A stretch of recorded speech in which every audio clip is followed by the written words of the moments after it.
November 10th, 2020. It's a busy Tuesday in Atlanta, Georgia, where life is just starting to return to normal after COVID-19 turned everything upside down. The shutdown really impacted people and their feeling isolated and their connection to people. And then I noticed that folks were outside, at restaurants like life was normal again. People were still cautious, but people were happy to get back out. And I think it was a big sigh of relief to be back into the world. People started to feel like themselves again.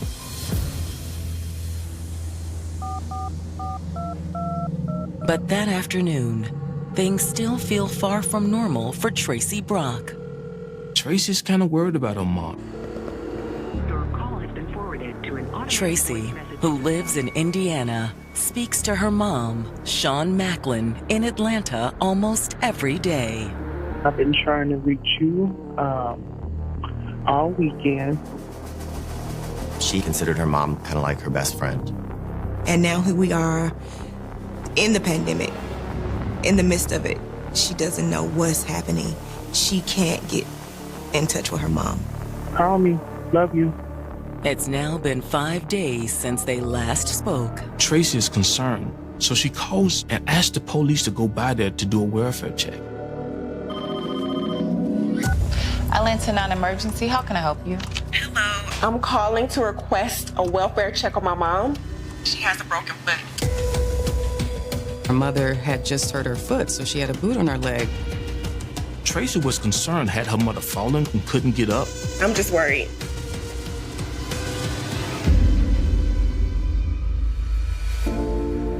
"56-year-old Shawn Macklin had spent most of her life serving others.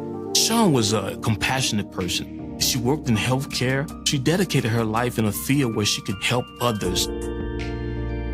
Folks who work in healthcare love people. They love working with people.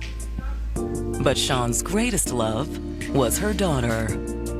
She was there for her family, and she was an amazing mother. Mother and daughter were especially close. She's like her best friend. And once Tracy had moved out and started having kids of her own, Shawn was ready to make a big life change. At 56, you can find yourself in limbo because, no, you're not 20, but you're also not 80. You have a lot of life ahead of you. So now what do I do? Where's my place in the world? The search took her to Atlanta. She really wanted to kind of live and enjoy, independence. So she moved down to Atlanta. She got a job as an office manager with a local healthcare company. Hi, you have an appointment this morning? I have an appointment. But even with a new city and a new job, there's still something missing. She's looking for a partnership, someone who can help make her feel more stable. Okay, thank you so much. Has anyone told you how infectious your smile is? You can't say infectious in a doctor's office. And in 2019, she met Bernard Stokes. He's in his mid-50s, charismatic and charming. Immediately, they hit it off. There's an instant attraction. She's excited. Like, ooh, the potential is attractive. My schedule's pretty flexible. Think you might want to meet me for some coffee? I'd like that. Thank you. You're very welcome. That was probably exhilarating for her, and you fall really quick when that happens. They get together and they start seeing each other. This is what Shawn has been waiting for. And she wasn't about to wait any longer. The two of them decided to take their relationship to the next level, and they moved in together. Bernard was a maintenance man for an apartment complex, and because of his job, he got an apartment. He had his own place. She has a good job. He has a good job. So things are going very well for Shawn at this point. She's successful, she's in love, she felt absolutely wonderful.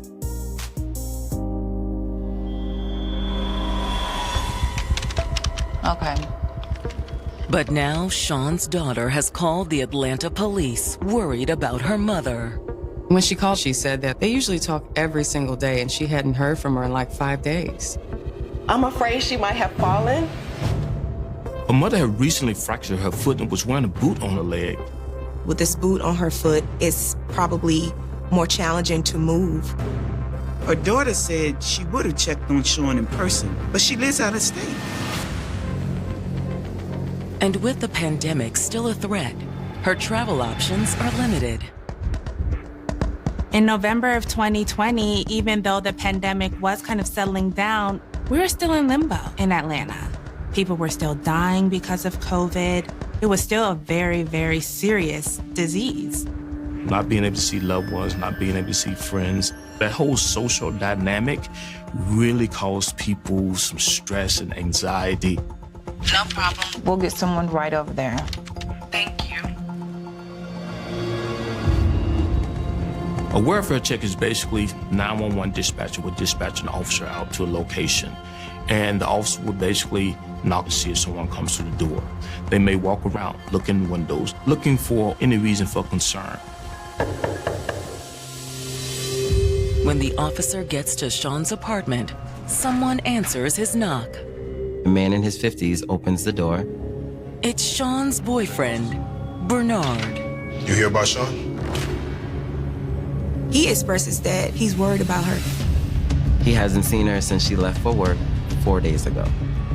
I hadn't seen her in a few days, but I already filed a missing person report. In Atlanta, Georgia, 56-year-old Sean Macklin was making the most of her newfound freedom. When you become an empty nester, it's like your life restarts. She was looking for a life where she can enjoy herself. And she'd found the perfect man to grow older with. He's charismatic, just what she needs now, someone to love on her. She's successful, she's in love. They were looking forward to building their future. I hadn't seen her in about 4 or 5 days. But now Atlanta police are at the couple's apartment after Sean's daughter asked for a welfare check. She hasn't heard from her mom. She speaks to her mom every single day. And when Sean's boyfriend Bernard comes to the door, he says he tried to report her missing. When was that? A couple of days ago. And that was the last time you saw her? It was a couple of days before that. He said that they had some personal issues going on. Issues? What type of issues? Hell, I just asked her to move out. He said that he and Sean were in the process of splitting up. He was given the apartment through his work, and so it was her who had to leave. And she agreed. We still care about each other, but you know it's for the best. I found an apartment. He said that she actually was already packing her stuff and preparing to move. According to Bernard, that's one reason it took him a couple days to call the police and report her missing. He says on Friday the 6th, Sean got up at her usual time to get ready for work. I'll be out of here soon. All right. I can help you move your stuff if you need me to. Thanks. I'm off to work. And then she left for work after that. And that was the last time you saw her? Yeah. Bernard says he went back to bed and he didn't get up until it was time for him to go to work.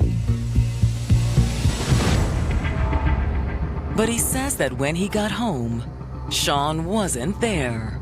Sean didn't come home that night, and Bernard thought maybe she spent the night at a friend's house. But then the weekend came and went with no sign of her. It wasn't until Sunday when he started getting worried. He noticed that her SUV had been parked in the same spot as it was on Thursday night. That's what prompted him to call the police because he thought something was wrong. I called the cops. They came out, but they didn't believe me. I called 911 to say, hey, I'm concerned about her. After the officers looked around, they said that they didn't see anything wrong. Did I get a good number? Especially after he explained that Sean was in the process of moving out.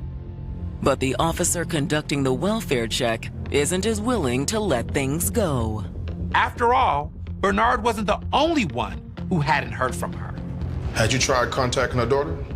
Well, she hasn't made contact with Tracy. That's why I'm here. She haven't contacted Tracy? Something must be wrong. Let me make contact with the detectives and I'll be in touch. After talking to Bernard, the officer passes the information off to detectives. First, he confirmed that he had called the police and attempted to report her missing. In fact, they even find body cam footage from the encounter. Have you heard anything from her? Yes, sir. That's why I called. In the video, he explains the impeding breakup and how she's moving out. Yeah, so man, look around. Oh, go ahead. Look. Now, stuff haven't moved since then? No, sir, and that was my concern. With little else to go on, the officer's hands are tied. I looked at the arrest record. She's not showing up on that either, as well as any hospital. But based on what they've learned from Sean's daughter and Bernard, investigators certainly feel the situation merits a missing persons report. Yeah, that seems kind of strange. We'll take it from here. Thanks. Thanks, guys. The detectives started by issuing a subpoena for Sean's cell phone records. They know the phone records will show where she's been, if she's used the phone at all. It will ping her location. Then the detectives follow up at the doctor's office where Sean works. Hello, ma'am. Hi, hello, how are y'all? Her boss explains that everyone loves her. She's a joy to work with. She says that Sean is incredibly reliable and a hard worker. She also says that Sean rarely ever calls in sick. She always went to work on time. So it was very surprising and shocking when she didn't show up and didn't call. I tried to reach out to her Friday. Sean's manager said that they sent text messages during the morning hours and then stated they tried to call during the afternoon. But phone went straight to voicemail. But she never called you back? No, which was really unlike her. So now detectives are curious. Did Sean talk much about her personal life at work? Her manager says that she was pretty private. That is, until recently. She started opening up about issues she was having with Bernard. They were going through a breakup. And according to her manager, Sean and Bernard were not on good terms. This contradicted what Bernard had told detectives. The manager also said that one big issue stood out. He was evicting her. Give me my phone! Detectives investigating the disappearance of Sean Macklin have learned that her boyfriend, Bernard Stokes, was trying to evict the 56-year-old office manager from their apartment. The breakup was not as amicable as Bernard had painted the picture. She was having Her manager actually stated Sean requested Monday off so that she can go to court to deal with the eviction. Which is one reason Sean's manager wasn't too worried when she didn't show up at work on Friday. I just thought she took off because, she was trying to find a place or something. But then she says she received a strange call at the office on Monday. Bernard called and asked for Sean. She thought it was strange that he would call her job looking for her when he knew that she was supposed to be in court with him. I had no idea she was missing. Well, thank you, ma'am, for your time. All right, thank you so much. All right, thank you. By the time detectives return to the station from Sean's workplace, the phone records they've requested are waiting for them. They noticed she hasn't made any outgoing calls since Thursday, the 5th. But there's several incoming calls, including calls from Bernard and Tracy. That alone will cause detectives some concern. However, the incoming call data does allow detectives to track Sean's movements. The phone companies can tell detectives what location or what tower that person was near. The phone pinged off of 2 towers. The first ping was an hour southwest of Atlanta, in the small town of Grantville. After it pinged in Grantville, it pinged again in Fairburn, Georgia. Now, Fairburn is halfway between Atlanta and Grantville. So it seems like Sean goes to Grantville, and starts making her way back to Atlanta. And this was 7 hours after Bernard said that he last saw Sean. And after that, the phone went dead. It would be alarming if you're saying that the person is missing and then you see activity cease. But do the phone records mean something happened to Sean? Or that she'd even gone to Grantville? Someone else could have been in possession of the phone. Hoping for more information, the detectives contact Sean's daughter, Tracy. Hello? They asked if her mother knew anybody in Granville. I don't think so. She rarely knows anyone outside of work as far as I know. Why? Well, her phone pinged there recently. What? She was already worried about her mom, and now it's even more. She also told detectives that she's been doing a little digging on her own. She was able to log into her mom's emails. And what she found was troubling. There was no activity since the 5th. There were several important emails that she didn't answer, and one was an approval for a new apartment. The message was never opened. Based on the phone activity and the unopened emails, the detectives believe Sean went off the grid sometime Friday. Detectives asked Tracy, was there anyone who wanted to harm your mom? And that's when she said she was afraid something like this might happen. What do you mean? Well, I didn't want to say anything to begin with because I was hoping it was nothing. But now, Sean's daughter reveals the awful truth. Bernard was actually abusive towards her mother. Are you sure? Well, that's what she said. Tracy says it started when her mother became suspicious of Bernard. Where he's working as a maintenance man. He'll be in their houses for hours. So Miss Macklin would sometimes find it interesting that these women would want to cook for him. Wanted him to come by just to check. Sean went through Bernard's phone looking for other women's messages and texts. And it turned out that her suspicions may have been justified. He was talking to another woman. The hell are you doing? And when Sean confronted Bernard about it, he turned violent. Give me my phone. Give me my phone. Tracy says that he actually broke Sean's arm. Give me my phone!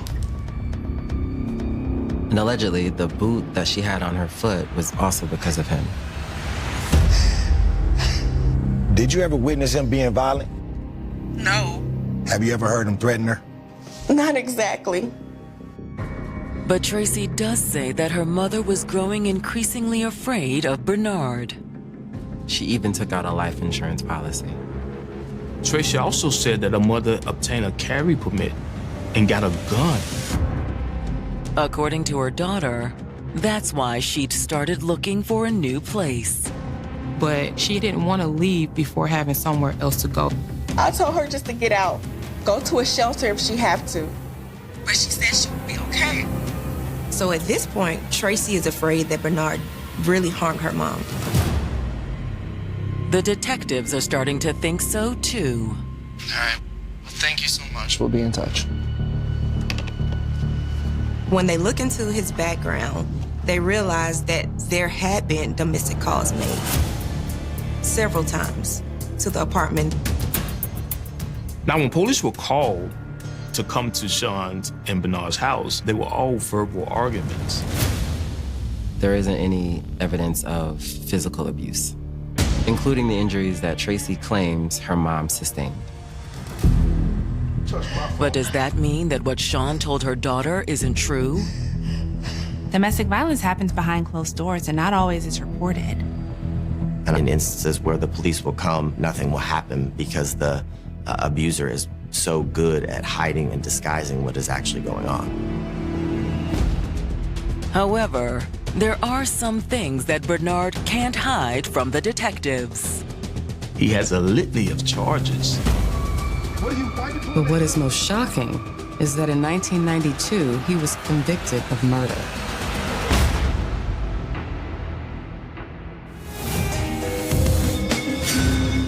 Detectives investigating the disappearance of Shawn Macklin have just learned that her boyfriend Bernard has been previously convicted of murder. In the 1992 murder, he killed his roommate. At first, he says he murdered his roommate out of self-defense, thinking that the roommate was an intruder. He told an entire story. How he heard noise, he grabbed a gun, and shot this person by mistake. It might have worked, if not for one thing. I'm leaving. I need my money. I don't have your money. I'm leaving. You're not leaving, going anywhere. How you gonna try to make you? His roommate had a feeling that he was going to do something to him. So what his roommate did was put a recorder in his pocket. And the recorder told a very different story than the one Bernard gave police. They actually had an argument. They were arguing about him moving. This was a dispute over rent. Why you pulling that gun? During this argument, he's asking Stokes questions. Why do you have that gun in your hand? What are you gonna do with that gun? And you can hear the gun go off. The recording even captured Bernard attempting to cover up the crime. 911, what's your emergency? Stokes calls 911, tell 911 that he believes that someone was trying to break into the home, and he mistakenly shot this roommate. The tape was more than enough to put Bernard away. He took that case to trial, he lost, and he was convicted.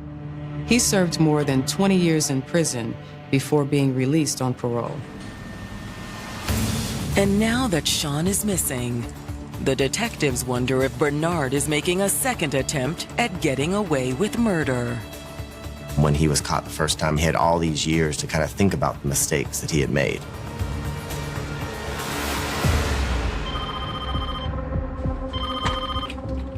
After uncovering Bernard's prior conviction, the detectives reach out to his parole officer.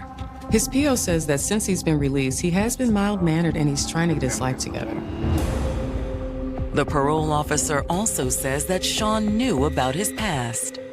Shawn was aware of this murder, and she was trying to help him. She had a loving heart. You know, she wanted to see him succeed. That says a lot about her personality, right?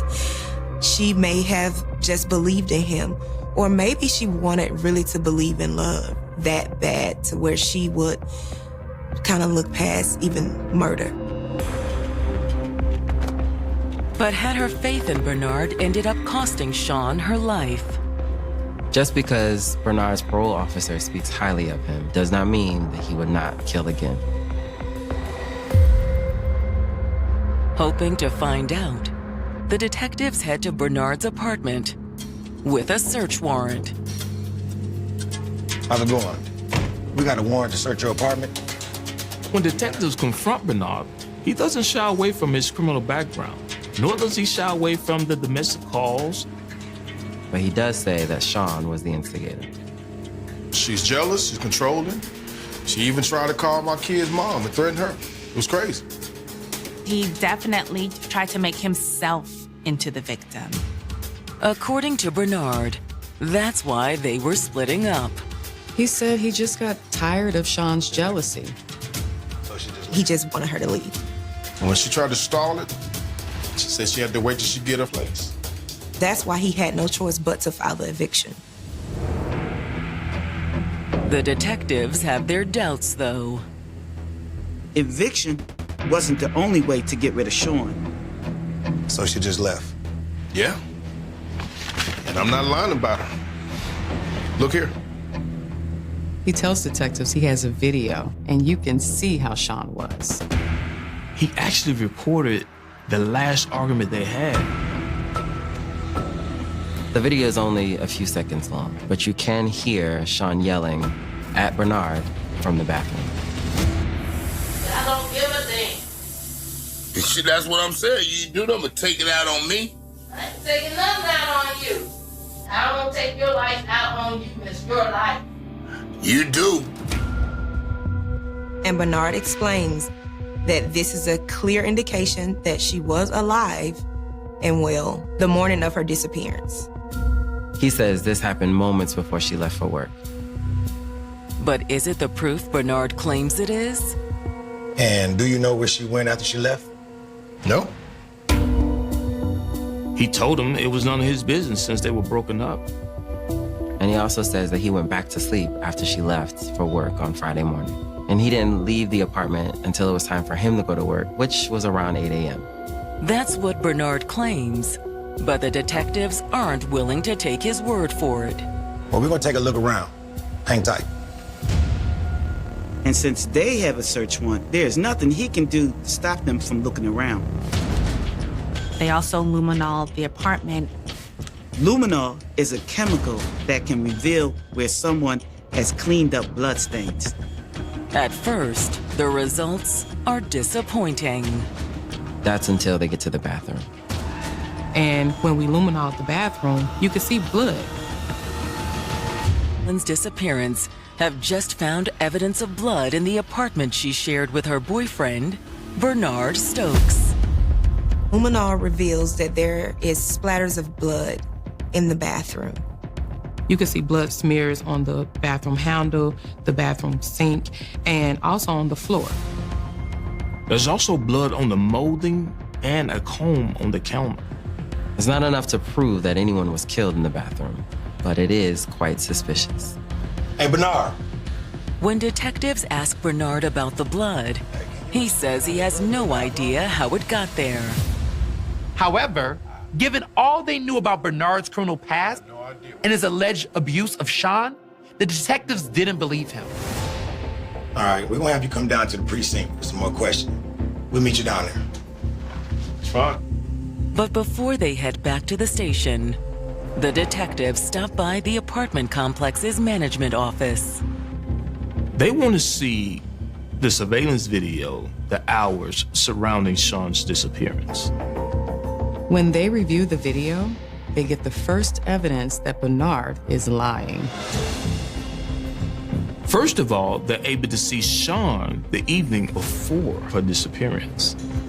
On November 5th, around 7 p.m., you see on surveillance video, she exits her car and she goes into her building. But they never see her leave again. And there's no chance she could have left out a different exit? No, we have 17 cameras. It'd have showed up if so. You roll forward to the next morning? Sure. However, the cameras do capture Bernard leaving early the next morning. They see Bernard leave the apartment on the 6th at 6:52 a.m. Earlier, in his statement to police, he said he didn't leave till 8 that morning. And the lie isn't the only thing the cameras catch. We see him kind of back his pickup truck to the trash compactor area, and the bed was empty. Unfortunately, the cameras don't pick up what happened. But when he pulls back out 20 minutes later, there's several items in the bed. One of the items that they see is a big box.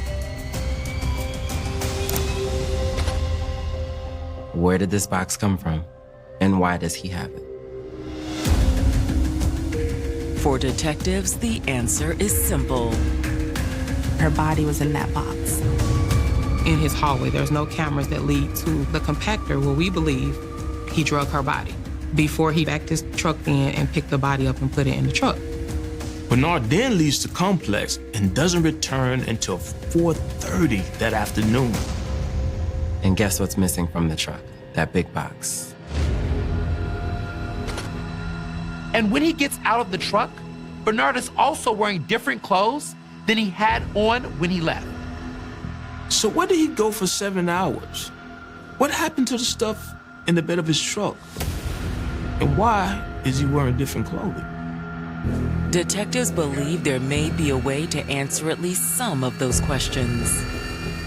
Detectives place a trace on his license plate for the truck. The trace allows detectives to go through the reams of data collected by traffic cameras and license plate readers scattered throughout Metro Atlanta. You just simply can't get away with murder anymore. We have too much technology. After requesting the data, the detectives sit down with Bernard. They want to see if Bernard's going to be honest. Detectives ask him, what did he do in the moments after Sean left? Unaware of what detectives have uncovered, Bernard sticks to his story. I told you after she left, I went back to sleep. Now I didn't get up to about 8 a.m. So detectives press him and ask him, did he go outside? And he says no. You never left the apartment at all? No, I was in bed. Detectives then let him know, we saw you on camera, and then he explains, finally, oh yeah, I went out to go get a cigar. Detectives don't believe him at all. So detectives try to appeal to Bernard's compassion. You must have loved Sean. Don't you want to help us find her? Of course. He acknowledges he cared about her and he wouldn't do anything to hurt her. But then he reveals something that is very interesting to police. He tells detectives that he believes Sean and her daughter organized her disappearance. Why would they do that? To get back at me, I guess. He said Sean was mad that he was kicking her out. And you didn't have anything to do with it. That's what I've been trying to tell you. But the detectives are about to call his bluff. So, you don't have a problem taking a polygraph test? And that's when he shuts down. He does not want to talk anymore. It's like I'm gonna need a lawyer.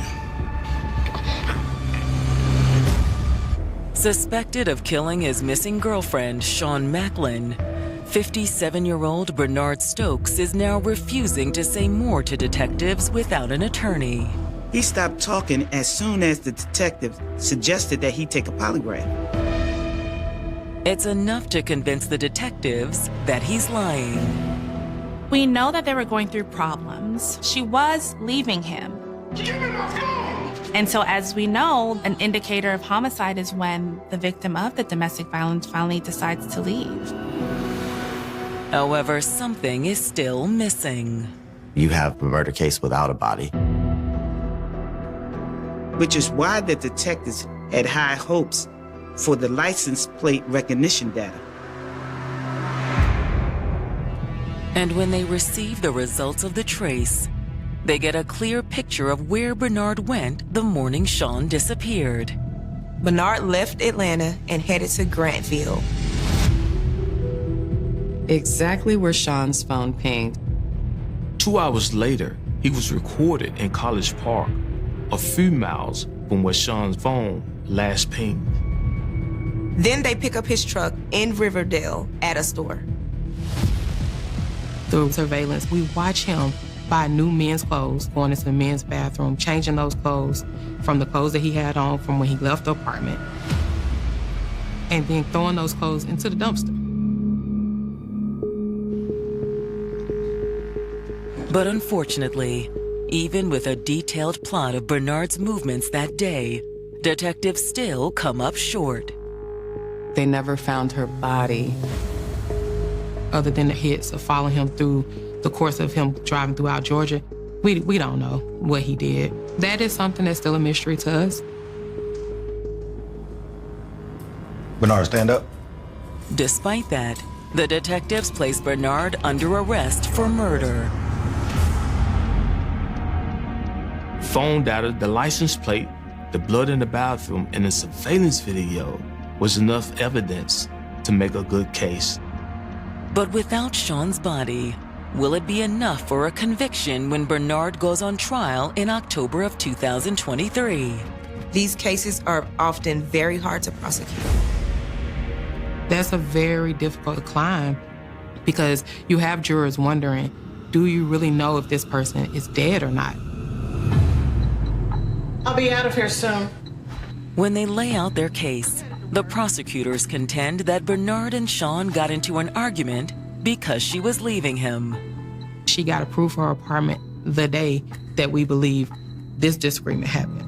Mr. Stokes knew that. So you think you're just gonna move out? I thought that's what you wanted. It's possible that his goal in evicting Sean was another attempt at maintaining control. And when she did not beg for him back, when he lost that control, he couldn't take it. The prosecutors admit that they don't know exactly how he killed Sean.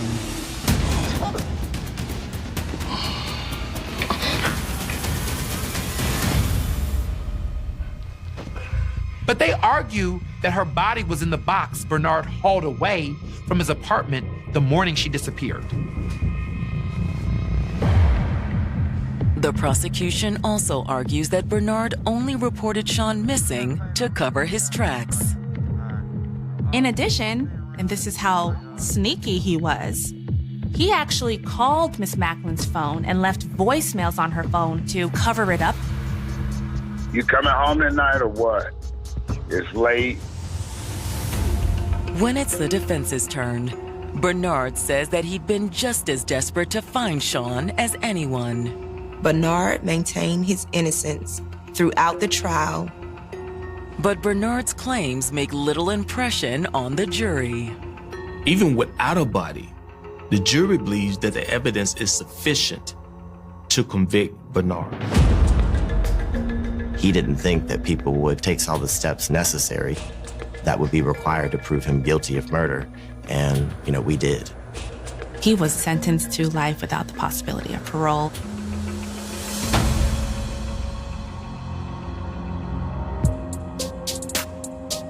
It's a welcome relief to those wanting to see Bernard off the streets. When the judge sentenced him to life without the possibility of parole, it was even better. Because we know that he doesn't even have a chance, like he did for the 1992 murder, to get out and hurt anyone else.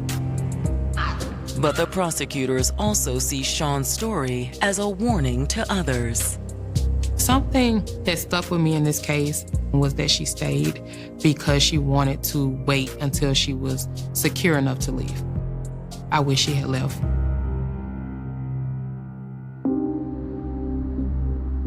It also continues to haunt the family and friends that Sean left behind.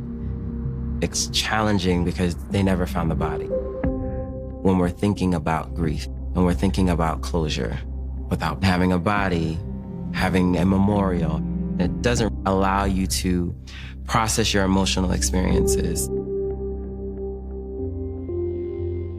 And for her daughter, Sean's loss means that her children will grow up without their grandmother.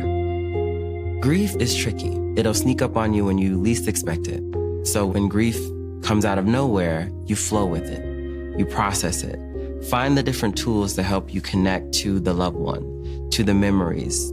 Process your emotional experiences. That way you don't get stuck in the quicksand. Sean was a good woman who raised her daughter, who built a career and worked hard for herself. She thought she was lucky to find love again in her 50s, but instead, it ended her life. In the early 1970s, the stretch of Interstate 45 connecting Houston and Galveston represented more than a major transportation route through southeastern Texas. It linked one of the state's largest cities with the Gulf Coast, carrying thousands of travelers each day across an ever-changing landscape of expanding suburbs, industrial districts, wooded areas, and open fields.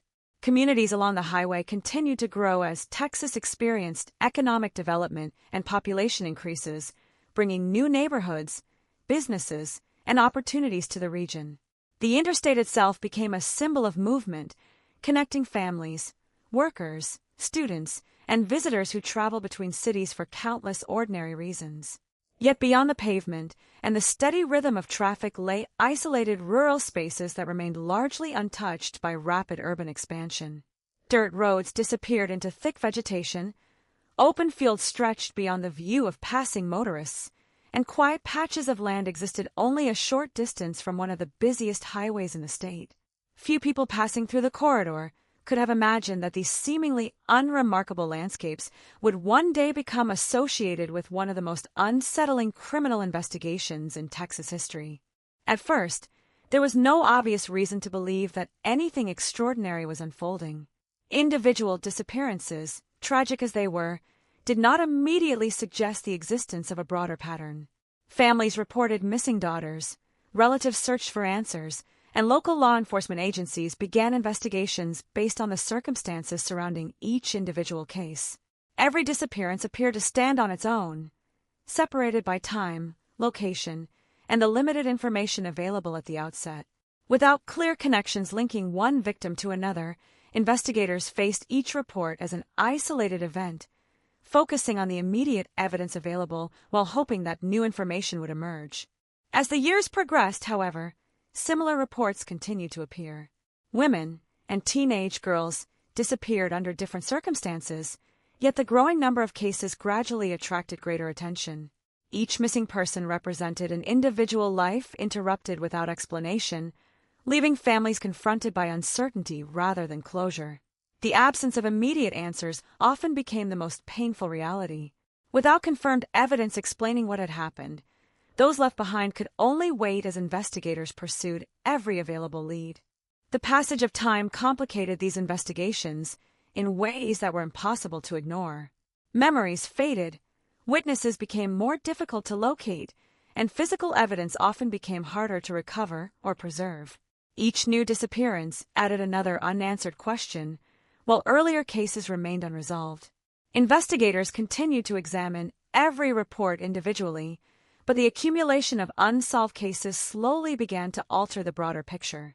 Although certainty remained elusive, the possibility that some of these disappearances might share common elements could no longer be dismissed entirely.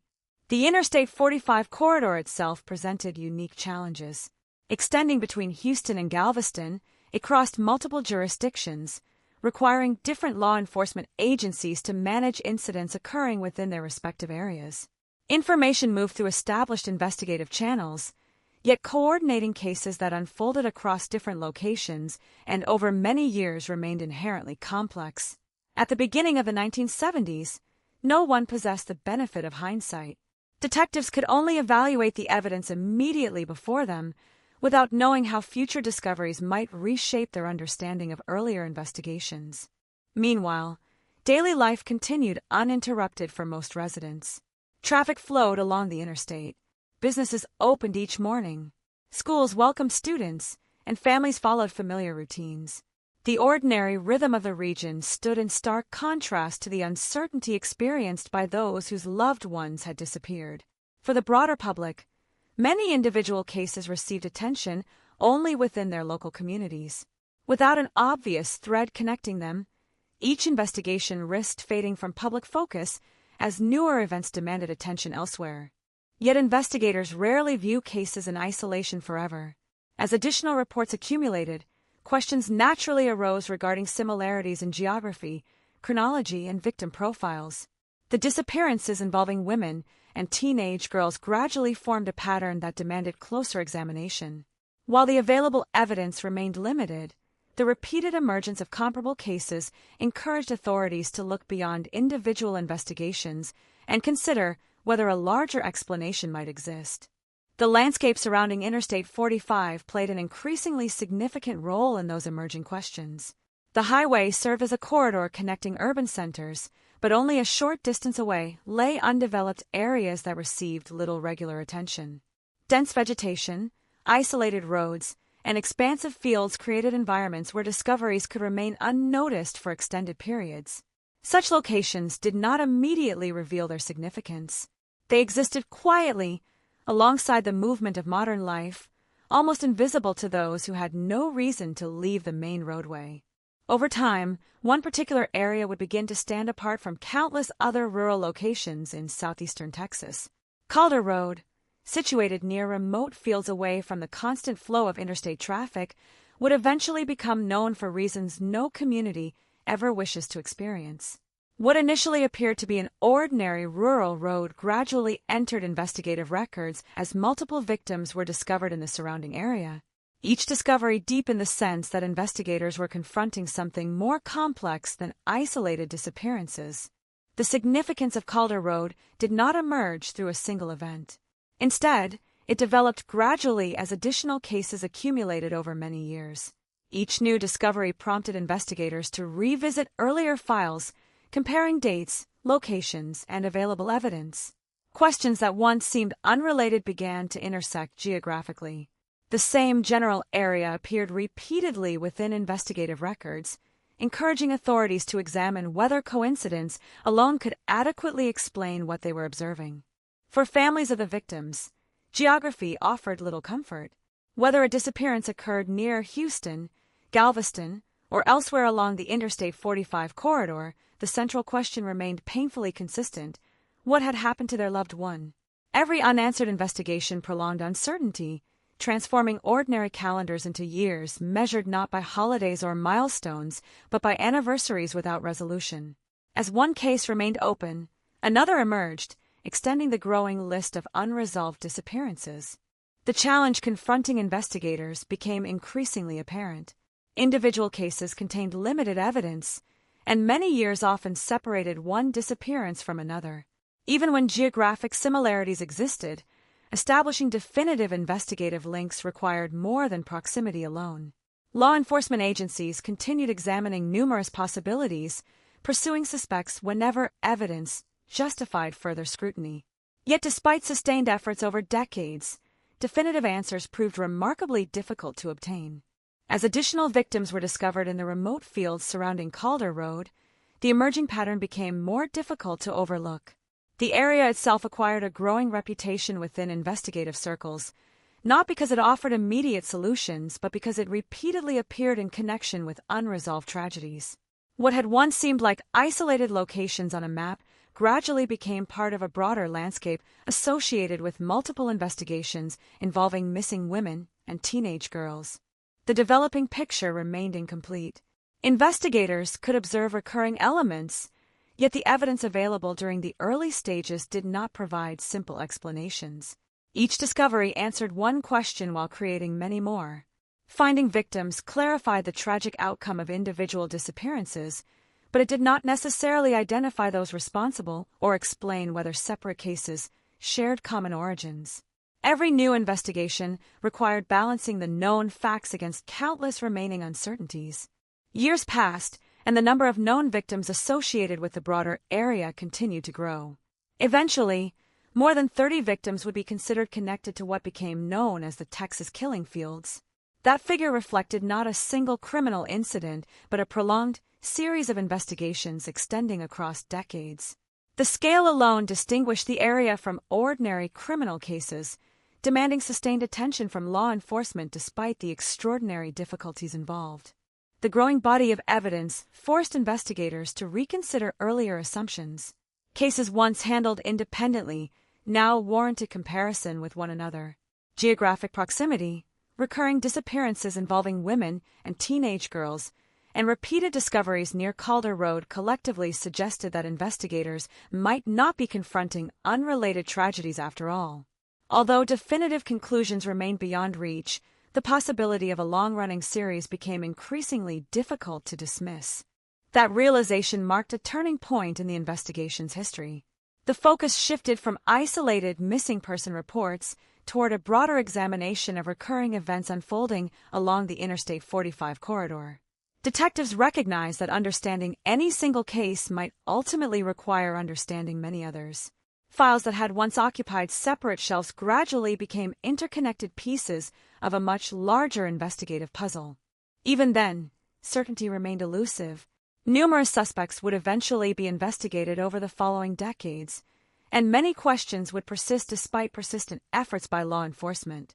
Much of the overall series would remain unresolved, reminding investigators that time itself can become one of the greatest obstacles in any criminal investigation.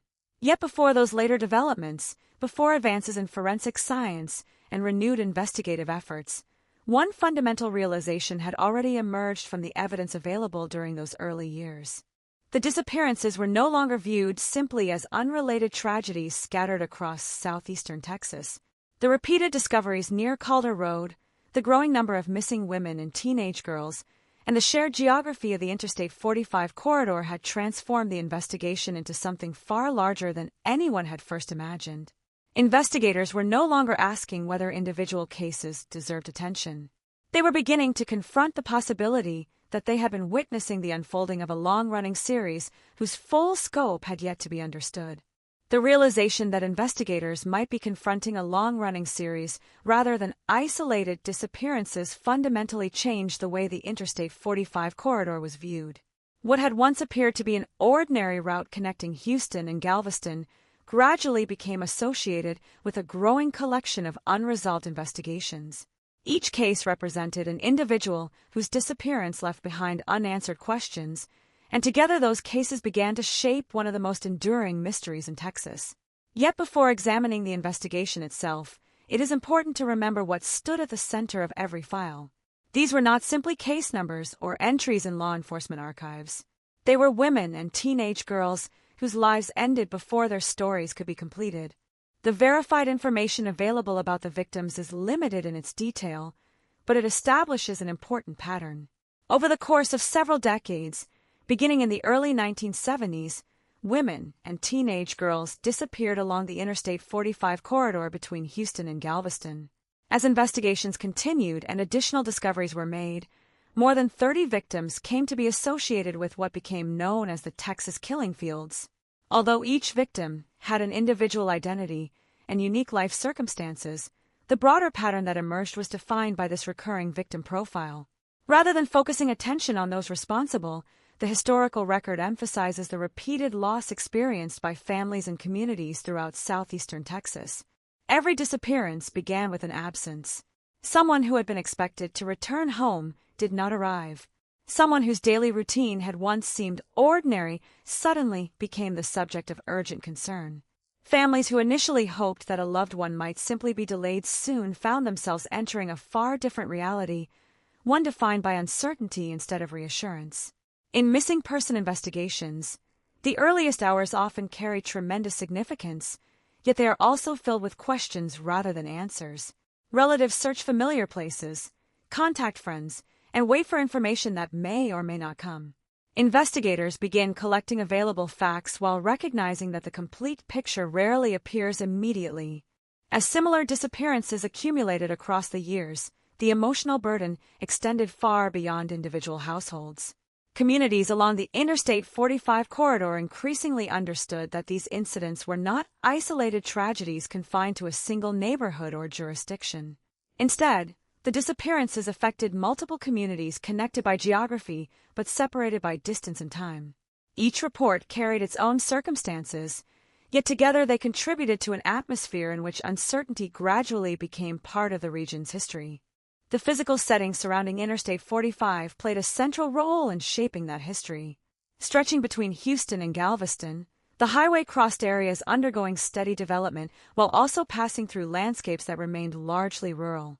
Travelers moving along the interstate often experienced only the visible surface of southeastern Texas, expanding suburbs, commercial districts, residential neighborhoods, and industrial facilities. Beyond those familiar scenes, however, lay stretches of undeveloped land where wooded areas, fields, and isolated roads interrupted the pace of urban growth. The contrast between heavily traveled highways and quiet rural spaces would become increasingly significant as investigators searched for answers. Among those rural locations, Calder Road emerged as a place of particular importance. The road itself was not initially remarkable. Like many rural roads in Texas, it passed through undeveloped land removed from the constant activity of nearby cities. Over time, however, the surrounding fields became linked to multiple discoveries involving victims connected to the broader series of disappearances. The repeated appearance of the same geographic area within separate investigations gradually transformed Calder Road into one of the most recognizable locations associated with the Texas killing fields. The importance of Calder Road did not arise because investigators immediately understood its significance. Instead, that understanding developed slowly through repeated discoveries made over many years. Each investigation contributed another piece to an increasingly complicated puzzle. When viewed independently, a single location might reveal little. Viewed collectively, however, recurring discoveries within the same general area encouraged investigators to ask whether geography itself could provide an important investigative connection. At the time, no one knew how extensive the overall series would eventually become. Early investigations focused on the immediate facts available in each disappearance, not on an anticipated pattern that had yet to reveal itself. Detectives worked within the limits of the information before them, recognizing only gradually that separate investigations might share broader characteristics. The realization that multiple victims had been discovered in remote fields surrounding Calder Road significantly influenced how authorities evaluated both earlier and later cases. The victims themselves remained a constant element throughout every stage of the investigation. Regardless of when a disappearance occurred, each represented an irreversible loss for family members and friends. Public attention often shifts toward investigative developments, forensic evidence, or possible suspects, but the enduring impact of the Texas killing fields rests primarily with those whose lives were interrupted and whose families spent years seeking answers. The absence of complete resolutions in many cases ensured that uncertainty persisted long after initial investigations had begun. The broader setting of southeastern Texas also influenced the challenges faced by law enforcement. Interstate 45 connected multiple jurisdictions, each responsible for investigations occurring within its own boundaries. Although agencies cooperated as circumstances required, coordinating cases spanning decades inevitably introduced practical difficulties. Different investigators, evolving procedures, changing technologies, and the simple passage of time all influenced how information was collected, preserved, and compared. As more disappearances occurred, the need to examine cases collectively became increasingly apparent. Geography alone could never explain what had happened, but it offered investigators one of the few recurring points of comparison available during the early years. The repeated association between victims and the Interstate 45 corridor encouraged authorities to study patterns extending beyond individual case files. Why did so many disappearances occur within the same general region? Why did discoveries repeatedly lead investigators toward remote areas near Calder Road? These questions became central to understanding the broader investigation, even when definitive answers remained unavailable. The landscape itself presented obvious investigative obstacles. Rural areas often contain vast expanses of undeveloped land, making systematic searches difficult and time-consuming. Seasonal changes can alter terrain, vegetation can obscure evidence, and remote locations may remain undisturbed for extended periods. Such environmental conditions complicated efforts to establish timelines, recover physical evidence, and reconstruct events with confidence. Investigators confronted these practical realities while simultaneously attempting to determine whether multiple cases were connected. As years passed, the growing number of victims reinforced the seriousness of those challenges. More than 30 victims would eventually be associated with the Texas killing fields, making the investigation one of exceptional scale within the region. Yet the number itself reveals only part of the story. Behind every investigation stood families waiting for explanations that often remain beyond reach. The accumulation of unresolved cases transformed personal tragedies into a broader historical issue affecting communities across southeastern Texas. Public understanding of the investigation also evolved gradually. Early disappearances received attention primarily within local contexts, but repeated discoveries near Calder Road encouraged wider recognition that authorities might be confronting an unusually persistent series of crimes. As awareness expanded, so too did interest in understanding whether the individual investigations could be connected through evidence rather than coincidence. Investigators approached that question cautiously, recognizing that geographical proximity alone could not establish responsibility or confirm direct relationships among separate cases. The victims' identities remained distinct even as investigators searched for broader patterns. Each disappearance followed its own timeline and generated its own investigative record. While similarities existed, authorities continued evaluating each case according to its specific evidence. This careful approach reflected an essential principle of criminal investigation. Patterns may guide inquiries, but conclusions must ultimately rest upon verifiable facts rather than assumptions. Throughout the decades-long investigation, that distinction remained critically important. The passage of time complicated every effort to achieve certainty. Witnesses became more difficult to locate, memories faded, and opportunities to recover fresh evidence diminished. Nevertheless, investigators continued examining available information, comparing cases whenever appropriate, and revisiting earlier conclusions as new developments emerged. The persistence of those efforts reflected recognition that unresolved disappearances deserve continued attention regardless of how much time had elapsed. For the families of the victims, however, the experience of time carried a different meaning. Each passing year represented another period without complete answers. Anniversaries accumulated, investigations continued, and hope often depended upon the possibility that future developments might reveal information unavailable during the original inquiries. Although public attention naturally shifted over the decades, the personal consequences of each disappearance remained constant for those directly affected. By the time investigators recognized that more than 30 victims could be associated with the Interstate 45 corridor and the remote fields surrounding Calder Road, the investigation had already become one of extraordinary complexity. What began as separate missing person cases had evolved into a prolonged effort to understand whether decades of disappearances formed part of a larger series. The victims, whose lives had first drawn investigators into these individual cases, remain the central reason those efforts continued despite persistent uncertainty. The history of the Texas killing fields cannot be understood solely through maps, statistics, or investigative timelines. It is equally a history of interrupted lives, unanswered questions, and communities confronting repeated loss over many years. Before examining the investigative process itself, it is necessary to recognize that every subsequent development, from the search for suspects to later advances in forensic science, originated from the determination to discover what had happened to these women and teenage girls. Their disappearances formed the foundation of the investigation, and their memory remained its enduring purpose as authorities moved toward the long and difficult task of uncovering the truth. The investigation entered a different phase as isolated disappearances gradually gave way to a series of discoveries that could no longer be viewed independently. During the early years, each missing person case had been handled according to its own circumstances, with investigators focusing on the available facts surrounding an individual disappearance. Families searched for answers, local law enforcement agencies pursued leads, and every investigation unfolded within its own timeline. Yet as the years progressed, one recurring element began to emerge with increasing consistency. The area surrounding Calder Road, located near the Interstate 45 corridor between Houston and Galveston, repeatedly appeared in connection with victims whose disappearances had remained unresolved.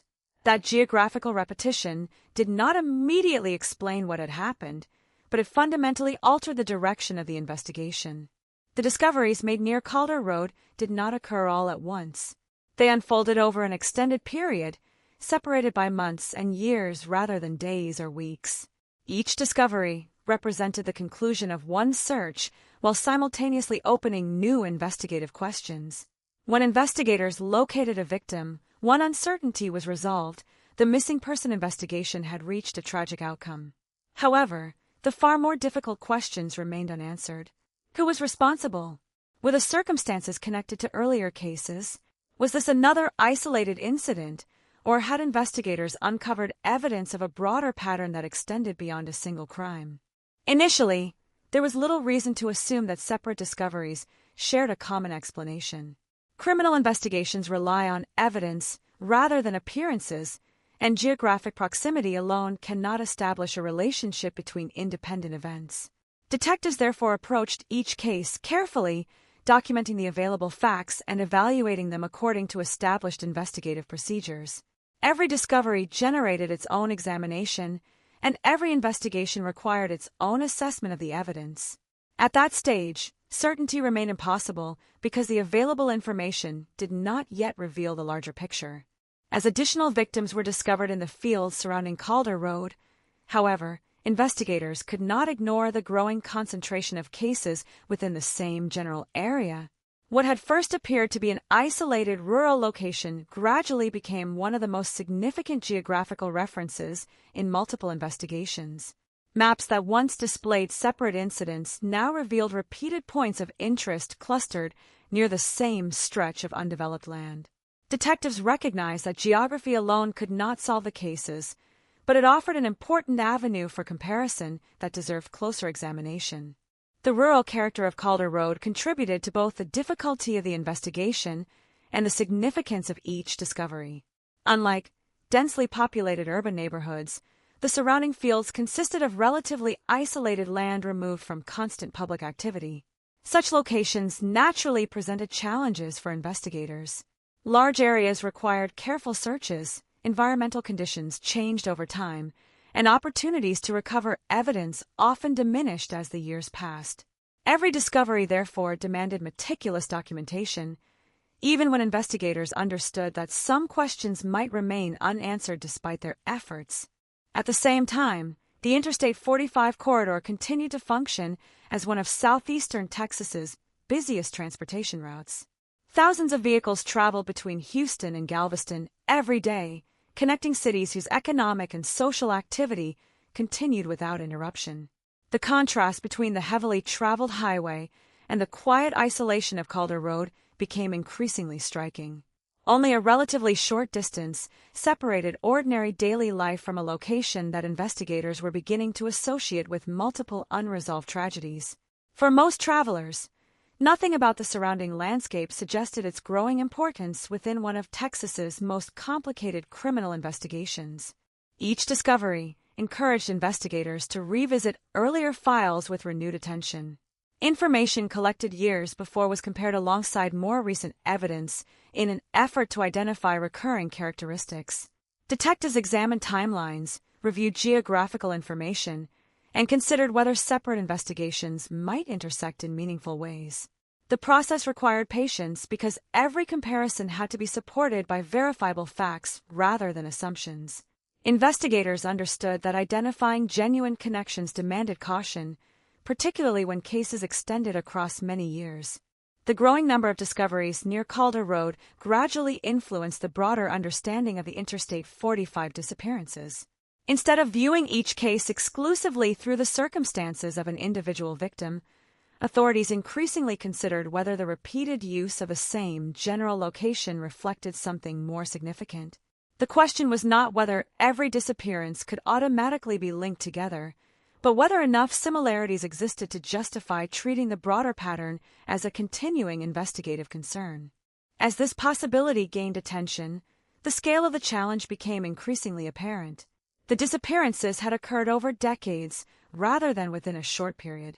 Evidence collected during earlier investigations reflected the investigative practices and forensic capabilities available at the time, while later cases benefited from evolving methods and improved procedures. Bringing together information gathered under different circumstances required extensive review, careful organization, and a willingness to reassess previous assumptions whenever new evidence emerged. The discoveries also reinforced the human cost of the investigation. Behind every location marked on an investigative map stood an individual whose disappearance had profoundly affected family members and friends.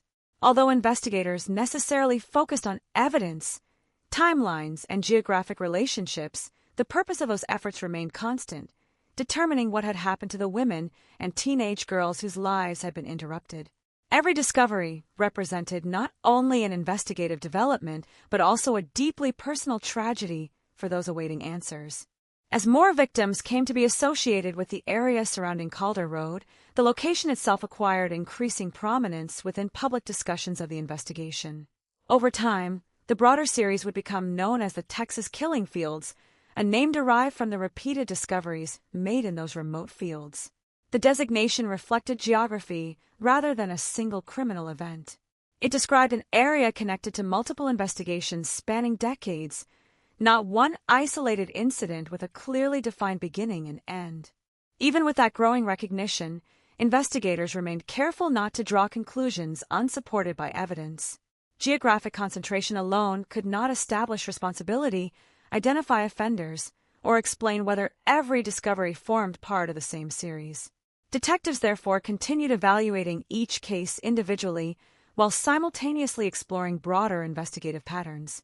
This balanced approach acknowledged both the uniqueness of every victim's case and the possibility that recurring elements might ultimately reveal meaningful connections.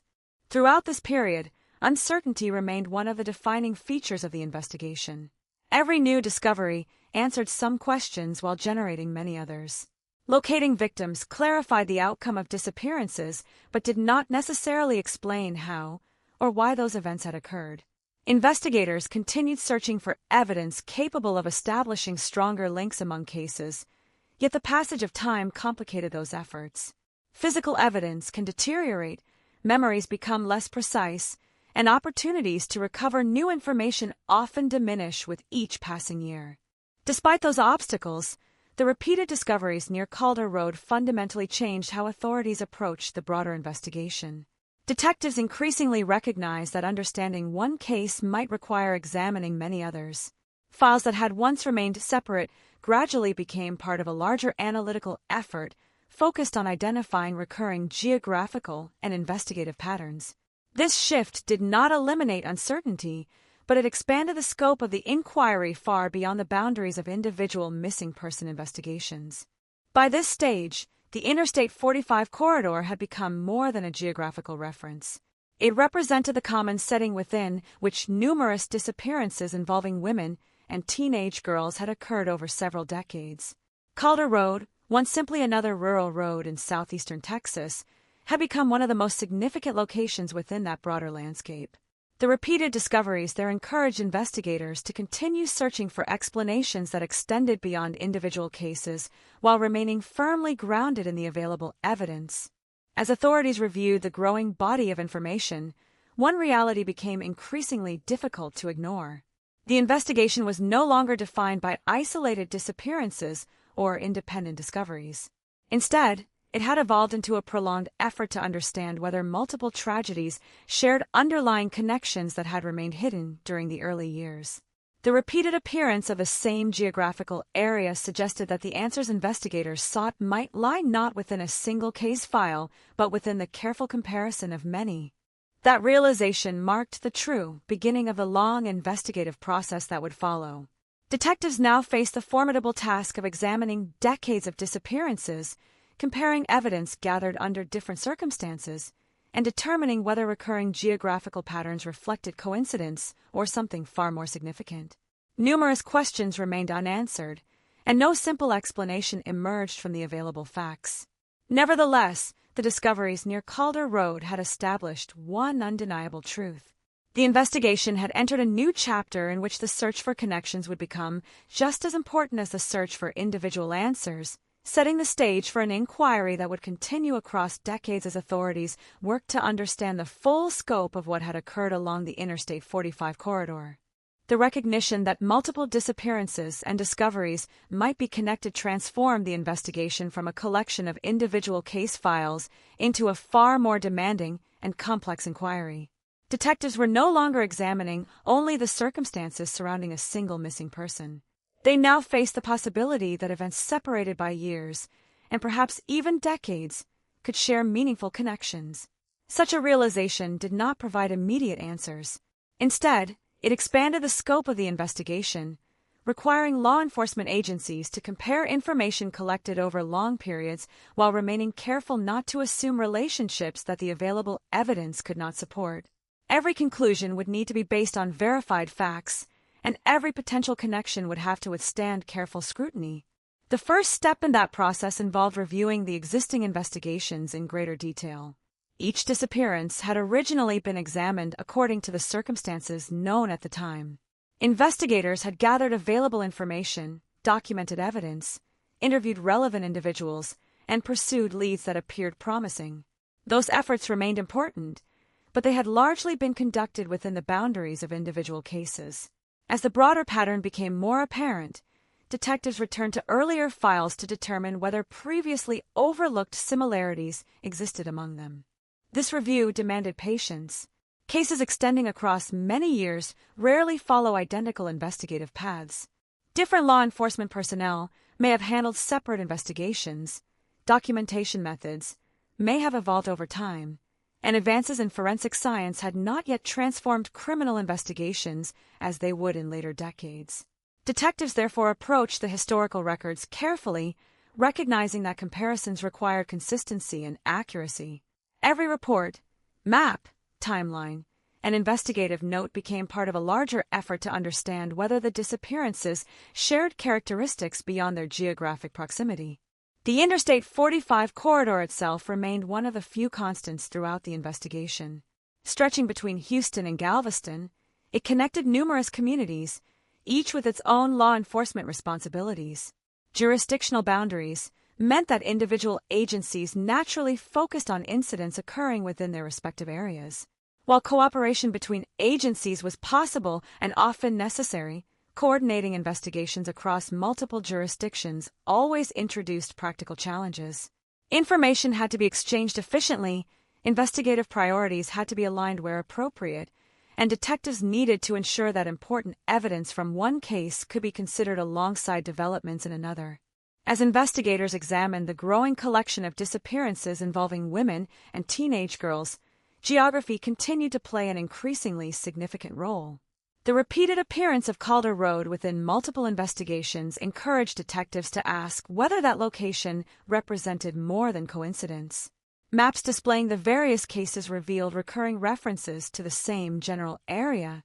Although geography alone could never establish criminal responsibility, it provided investigators with an important framework through which separate cases could be compared. Detectives sought to determine whether the repeated discoveries near the remote fields surrounding Calder Road reflected a meaningful investigative pattern. The process required balancing caution with persistence. Investigators understood that criminal cases cannot be linked solely because they occur within the same region. Rural areas often contain many isolated locations, and unrelated crimes can happen within similar geographic settings without sharing common origins. Consequently, detectives resisted drawing conclusions unsupported by evidence. Instead, they treated geography as one investigative factor among many, examining how it interacted with the broader timeline of disappearances and discoveries. Time itself presented one of the greatest obstacles confronting the investigation. Unlike incidents that unfold within a short period, the disappearances associated with the Interstate 45 corridor extended across decades. Such a lengthy time frame complicated every aspect of investigative work. Witnesses who had once recalled events clearly might no longer remember details with confidence. Individuals who had participated in earlier investigations could retire or move elsewhere. Records remained available, but interpreting them often required understanding the context in which they had originally been created. Every passing year increased the difficulty of reconstructing events with precision. The discovery of multiple victims near Calder Road also prompted investigators to consider whether reviewing earlier assumptions might reveal overlooked opportunities. Detectives recognize that investigations evolve as new information becomes available. Evidence that appears insignificant during one stage of an inquiry may acquire greater importance when viewed alongside later developments. Consequently, authorities revisited existing files not because earlier investigators had failed in their responsibilities, but because the broader context had changed. The accumulation of additional discoveries justified examining previous conclusions through a wider investigative lens. As the review continued, investigators also focused attention on identifying possible suspects. The available information confirms that numerous individuals were investigated over the course of the inquiry. Each potential suspect required careful evaluation according to established legal and investigative standards. Detectives sought evidence capable of either supporting or eliminating possible involvement, recognizing that speculation could never replace documented facts. Every investigative lead demanded systematic examination before conclusions could be reached. This stage of the investigation demonstrated the difference between suspicion and proof. The existence of possible suspects did not automatically establish responsibility for the disappearances or discoveries associated with the Texas killing fields. Investigators, therefore, continued gathering evidence while avoiding premature conclusions. Criminal investigations depend upon verifiable information, and authorities remained committed to ensuring that any allegations rested upon reliable evidence rather than assumptions generated by the growing public attention surrounding the cases. Meanwhile, the families of the victims continued living with uncertainty. Although investigators devoted substantial effort to reviewing historical records and pursuing new leads, those most directly affected by the disappearances still lacked complete answers regarding what had happened to their loved ones. Every announcement that the investigation remained active carried hope that progress might eventually be achieved, yet it also underscored how much remained unresolved. The passage of time did not diminish the significance of the losses experienced by those families. nor did it reduce the importance of continuing the search for truth. The complexity of the investigation became increasingly evident as detectives compared numerous case files spanning many years. Similarities could be identified in certain areas, while differences remained equally important. Investigators worked to distinguish between meaningful patterns supported by evidence and superficial resemblances that might arise naturally within unrelated cases. This careful analytical approach reflected the broader responsibility of law enforcement to pursue objective conclusions rather than convenient explanations. The geographical significance of Calder Road continued to influence those efforts. As additional discoveries reinforced the area's importance, detectives devoted considerable attention to understanding its role within the broader investigation.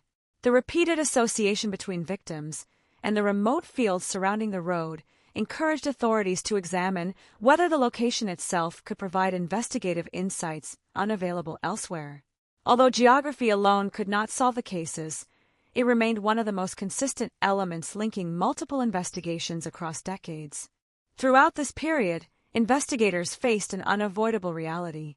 Despite extensive efforts, definitive answers proved difficult to obtain. The available evidence did not immediately identify those responsible, nor did it conclusively explain every disappearance associated with the Interstate 45 corridor. Instead, the investigation advanced gradually through careful review, comparison, and reassessment of existing information. Progress often depended not upon dramatic breakthroughs, but upon the steady accumulation of knowledge derived from meticulous investigative work. The broader public gradually became aware that the investigation extended far beyond a single criminal incident. Reports describing the repeated discoveries near Calder Road and the continuing disappearances contributed to growing recognition that authorities were confronting an unusually persistent mystery. Public attention, however, also increased the importance of maintaining investigative discipline. Detectives understood that heightened interest could generate speculation, rumors, and unsupported theories. Their responsibility remained unchanged: to evaluate evidence objectively and pursue only those leads capable of withstanding careful examination. By the conclusion of this stage, one fact had become unmistakably clear. The Texas killing fields investigation would not be resolved quickly. Its complexity arose not only from the number of victims eventually associated with the area, but also from the extraordinary span of time over which the disappearances had occurred. Every new comparison, every reviewed case file, and every investigated suspect contributed incrementally to a broader understanding, yet many essential questions remained unanswered. The inquiry had evolved into a decades-long effort requiring persistence rather than certainty. Detectives continued examining numerous suspects, comparing historical investigations, and searching for reliable evidence capable of clarifying the relationships among the cases. Although complete resolution remained beyond reach, the investigative process itself established an essential foundation for future developments. Authorities had recognized the potential connections linking multiple disappearances, systematically reviewed the available evidence, and committed themselves to pursuing every credible lead.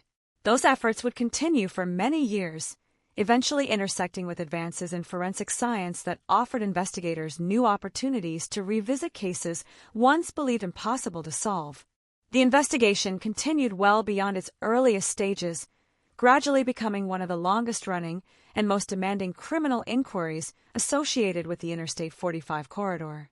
What had begun as separate missing person investigations had evolved into an extensive effort spanning decades, requiring investigators to balance the need for persistence with the realities imposed by time. By this point, detectives understood that there would be no single discovery capable of answering every question at once. Instead, progress depended upon repeatedly reviewing evidence, comparing historical records, and examining every credible lead that might help clarify what had happened to the women and teenage girls whose disappearances had become associated with the Texas killing fields. One of the defining characteristics of this phase of the investigation was its duration. Criminal investigations extending over many decades differ fundamentally from those resolved within months or even a few years. Personnel inevitably change as investigators retire or assume new responsibilities. Departments adopt updated procedures, technology evolves, and the standards governing evidence continue to improve. Each generation of detectives inherits not only the physical records left behind by previous investigators, but also the responsibility to understand the reasoning that shaped earlier decisions. The Texas killing fields investigation required precisely that kind of continuity. Successive investigators approached the existing case files with an appreciation for the work already completed while recognizing that unresolved cases must remain open to renewed examination. Every report represented the efforts of detectives who had worked within the limits of the information and technology available at the time. Rather than treating earlier investigations as finished, later investigators regarded them as foundations upon which further inquiry could be built. This approach reflected an essential principle of long-term criminal investigations. Unanswered questions deserve continued attention whenever new opportunities emerge. The available verified information establishes that numerous suspects were investigated over the course of these decades. This fact illustrates both the determination of law enforcement and the complexity of the inquiry itself. Every potential suspect required careful evaluation based upon available evidence. Detectives examined information capable of supporting or eliminating possible involvement while remaining committed to objective investigative standards. Suspicion alone could never substitute for proof, and every lead demanded thorough verification before conclusions could responsibly be reached. The presence of multiple suspects also underscored another important reality. The investigation did not advance through a single, uninterrupted line of evidence pointing consistently toward one individual. Instead, authorities considered numerous possibilities as they sought explanations consistent with the available facts. Each investigative avenue represented an effort to account for the disappearances and discoveries associated with the Interstate 45 corridor. Some leads inevitably reached dead ends, while others required continued examination as additional information became available. Such developments are common in complex investigations, particularly those extending across many years. Throughout this prolonged inquiry, the geographic significance of Calder Road remained unchanged. The repeated discoveries in the remote fields surrounding the road continued to distinguish the area from countless other locations in southeastern Texas. Detectives repeatedly returned to the geography of the investigation because it represented one of the few recurring elements shared across multiple cases. While geography alone could never establish responsibility, it continued to provide investigators with an important framework through which historical evidence could be organized and compared. At the same time, the Interstate 45 corridor itself remained central to the broader investigation. Connecting Houston and Galveston, the highway linked communities whose daily routines continued despite the unresolved disappearances. Traffic moved continuously along the interstate, businesses operated as usual, and new residents arrived in the growing region. Yet beneath that appearance of normalcy remained an unresolved series of investigations that had become part of the area's history. The contrast between ordinary daily life and the persistent uncertainty surrounding the cases highlighted the unusual nature of the inquiry. As years became decades, investigators increasingly confronted the practical consequences of time. Witnesses who might once have provided useful information became more difficult to locate. Memories naturally faded, reducing the precision with which past events could be recalled. Physical evidence, depending upon the circumstances of its collection and preservation, often became more challenging to interpret. These realities did not end the investigation, but they required detectives to proceed with even greater care. Every surviving piece of evidence acquired increased importance because opportunities to obtain entirely new information became less frequent. The families of the victims experienced the passage of time in a profoundly different way. For investigators, years represented successive stages of an ongoing inquiry. For families, those same years marked birthdays, anniversaries, holidays, and countless ordinary moments experienced without the presence of loved ones who never returned. The absence of complete answers ensured that uncertainty remained a constant feature of their lives. Every indication that investigators continued reviewing the cases offered some measure of hope, yet it also served as a reminder that the search for truth remained unfinished. The broader public also came to recognize the Texas killing fields as one of the most enduring, unresolved investigations in Texas. Interest in the case grew not because investigators had solved the mystery, but because so many questions remained unanswered despite decades of effort. The investigation became associated with persistence rather than resolution. It demonstrated that some criminal inquiries require extraordinary patience, particularly when they involve multiple victims, extended timelines, and limited evidence capable of establishing definitive conclusions. Investigators continued comparing historical records as part of their ongoing efforts. Files created years apart were examined together whenever appropriate, allowing detectives to evaluate whether recurring patterns could be identified with greater confidence. This comparative approach did not guarantee breakthroughs, but it ensured that earlier investigations remained active components of the broader inquiry rather than isolated historical documents. Every review represented another opportunity to identify information whose significance might only become apparent when considered alongside developments in other cases.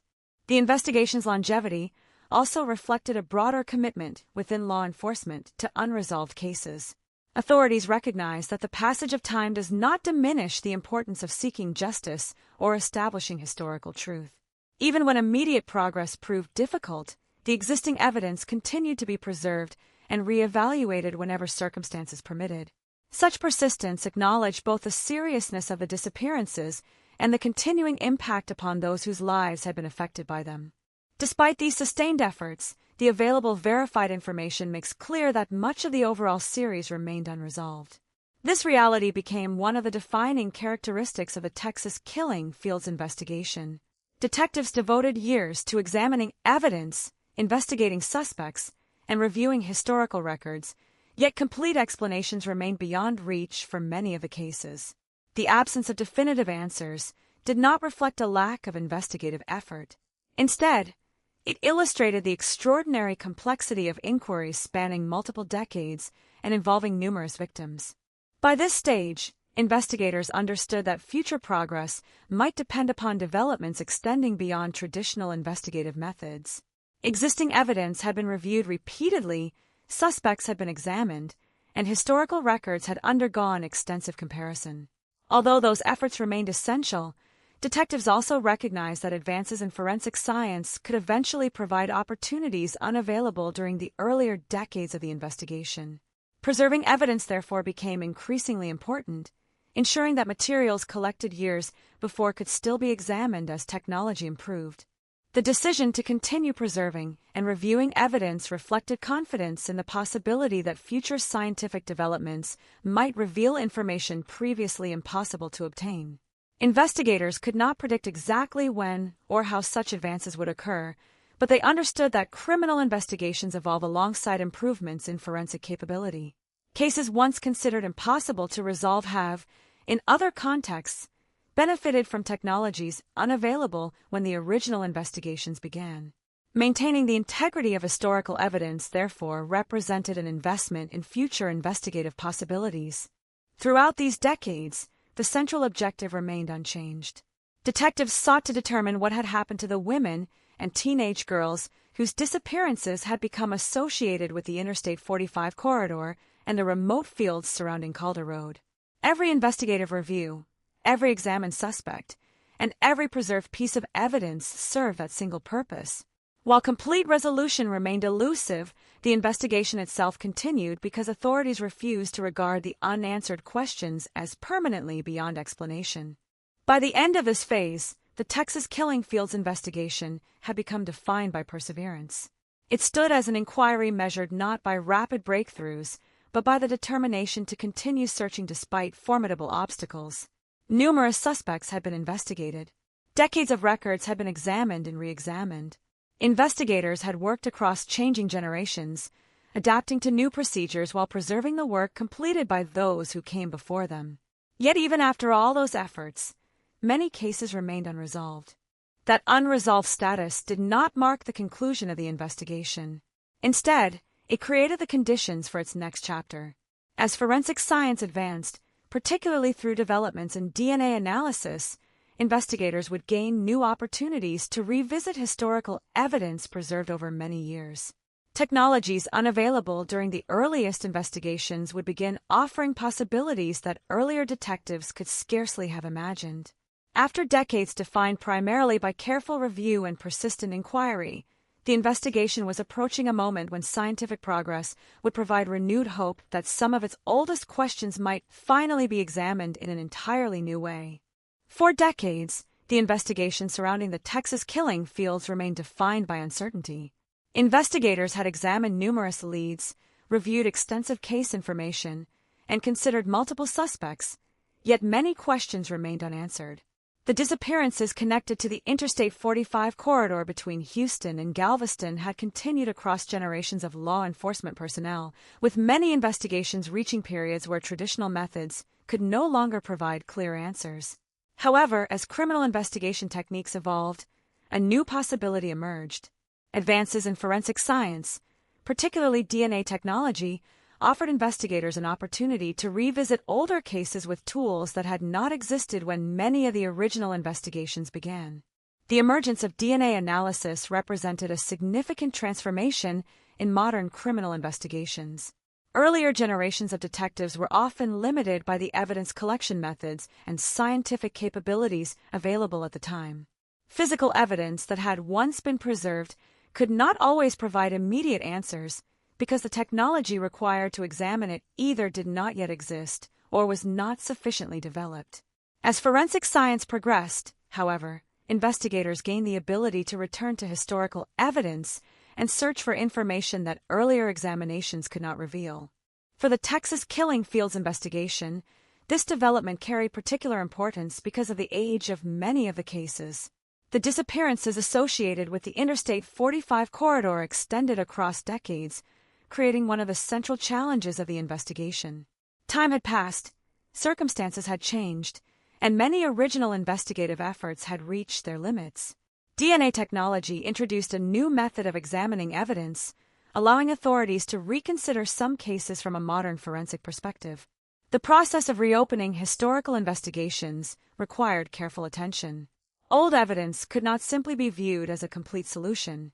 Investigators still needed to evaluate the reliability of available materials, understand how evidence had been collected and preserved, and determine whether modern testing could provide meaningful information. DNA analysis represented an additional investigative tool rather than an automatic answer. Its value depended on the quality of the evidence available and the ability of investigators to place any scientific findings within the broader context of the case. As technology improved, investigators began applying these new methods to unresolved cases throughout the United States, including some connected to the Texas killing fields. The ability to examine evidence using advanced scientific techniques created opportunities that had not existed during the earliest stages of the investigation. Cases that had remained unresolved for years could be reconsidered, not because earlier investigators had ignored important information, but because science had developed new ways of interpreting evidence. The renewed examination of some Texas killing fields cases demonstrated the importance of preserving investigative materials over long periods. Without preserved evidence, many of the opportunities created by technological advances would not have been possible. The continued existence of historical records and physical evidence allowed investigators to approach older cases with new perspectives. Each piece of preserved information represented a potential connection between past investigations and modern forensic capabilities. The introduction of DNA technology also changed the way investigators viewed unresolved cases. Previously, the passage of decades often represented a major barrier. The longer a case remained open, the more difficult it became to locate witnesses, verify memories, or develop new leads through traditional investigative methods. DNA analysis provided a different approach. Rather than relying solely on information gathered through interviews or historical reconstruction, investigators could examine biological evidence that might still contain information capable of contributing to an investigation. This did not mean that every case could be solved. The Texas killing fields investigation remained a complex series of cases with different circumstances, different evidence, and different investigative histories. DNA technology could assist only when suitable evidence existed and when scientific testing produced meaningful results. Some cases benefited from renewed analysis, while others continued to present unanswered questions. The introduction of advanced forensic methods expanded investigative possibilities, but did not eliminate the challenges that had existed for decades. The role of DNA technology also reflected a broader change in criminal investigations. Across the United States, forensic science had increasingly become an important component of solving historical cases. Investigators began using improved methods to revisit evidence from crimes committed years or even decades earlier. This approach demonstrated that unresolved cases were not necessarily closed permanently. As technology developed, evidence that had once reached its investigative limits could sometimes provide new information. Within the Texas killing fields investigation, this scientific progress offered renewed attention to cases that had remained unresolved for many years. Investigators were able to reconsider certain evidence with tools unavailable during earlier decades. The process required patience and careful evaluation because scientific findings still needed to be combined with traditional investigative work. DNA results alone did not explain the entire history of the disappearances. Instead, they represented one part of a much larger effort to understand events that had remained unclear for generations. The renewed investigative activity also brought attention back to the victims and their families. For decades, many families had lived without complete answers regarding what had happened to their loved ones. Advances in forensic science created the possibility that some unresolved questions might finally receive further examination. While technology could not erase the suffering caused by years of uncertainty, it provided a new avenue through which investigators could continue searching for answers. The use of DNA analysis also demonstrated the importance of time in criminal investigations. Time had always been viewed as an obstacle in the Texas killing fields cases. The longer investigations remained unresolved, the more difficult it became to develop new information. Yet advances in science changed that relationship with time. Evidence that had once seemed limited could gain new significance as investigative capabilities improved. In this way, the passage of years did not always mean the end of investigative possibilities. Despite these advances, investigators continued to face significant limitations. The Texas killing fields represented not a single case, but a collection of investigations involving more than 30 victims associated with the same general region. Each case required individual evaluation, and the presence of new technology did not automatically establish connections among every disappearance. Authorities remained responsible for determining which evidence applied to which investigation and ensuring that conclusions were supported by reliable information. The careful use of DNA technology reflected the broader principle that criminal investigations must be built upon evidence rather than assumptions.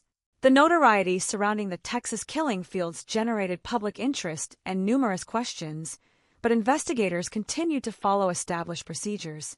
Scientific findings needed to be interpreted accurately, suspects needed to be evaluated based on evidence, and any new developments needed to be considered within the legal standards governing criminal investigations. Over time, DNA technology helped reopen certain files and contributed to renewed investigative efforts in some cases associated with the Texas killing fields. These developments represented important steps forward, particularly in investigations that had remained unresolved for many years. However, they also highlighted the uneven nature of progress. Some cases moved forward as new information became available, while others continued to await answers. The broader investigation remained incomplete. The significance of these scientific advances extended beyond individual cases. They demonstrated the continuing evolution of criminal investigation methods and the importance of preserving evidence for future generations. The detectives who originally worked on the cases could not have predicted the technologies that would later become available. Yet their efforts to document and preserve information created the foundation upon which future investigators could build. The Texas killing fields investigation therefore entered a new era. For many years, progress had depended primarily on traditional investigative methods, careful review of records, and the persistence of detectives searching through decades of unanswered questions. With the advancement of DNA technology, investigators gained another method for examining the past. The evidence collected years earlier could now be viewed through a different scientific lens, creating possibilities that had previously been unavailable. Although the investigation remained far from completely resolved, the arrival of modern forensic science changed the nature of the search. It provided renewed opportunities to examine historical cases and offered the possibility that some long-standing questions could eventually be answered. The technology did not replace the work of investigators, nor did it guarantee immediate conclusions. Instead, it became another tool in the continuing effort to understand what happened along the Interstate 45 corridor and the remote fields surrounding Calder Road. The story of the Texas killing fields was no longer defined only by what investigators had been unable to determine. It also became a story of adaptation, persistence, and the ability of science to reopen doors that had remained closed for decades. Through DNA analysis and other forensic advances, authorities gained new opportunities to revisit unresolved investigations and pursue leads that earlier generations could never have examined. The search for answers continued, now supported by technology that offered a new possibility that evidence from the past might still hold information capable of revealing the truth. The arrival of modern forensic technology changed the direction of the Texas killing fields investigation, but it did not bring immediate resolution. Instead, it opened a new stage in a decades-long search for answers. After years of examining suspects, reviewing historical records, and attempting to understand the relationship between numerous disappearances along the Interstate 45 corridor, investigators gained access to new methods that allow them to revisit some of the oldest unresolved questions.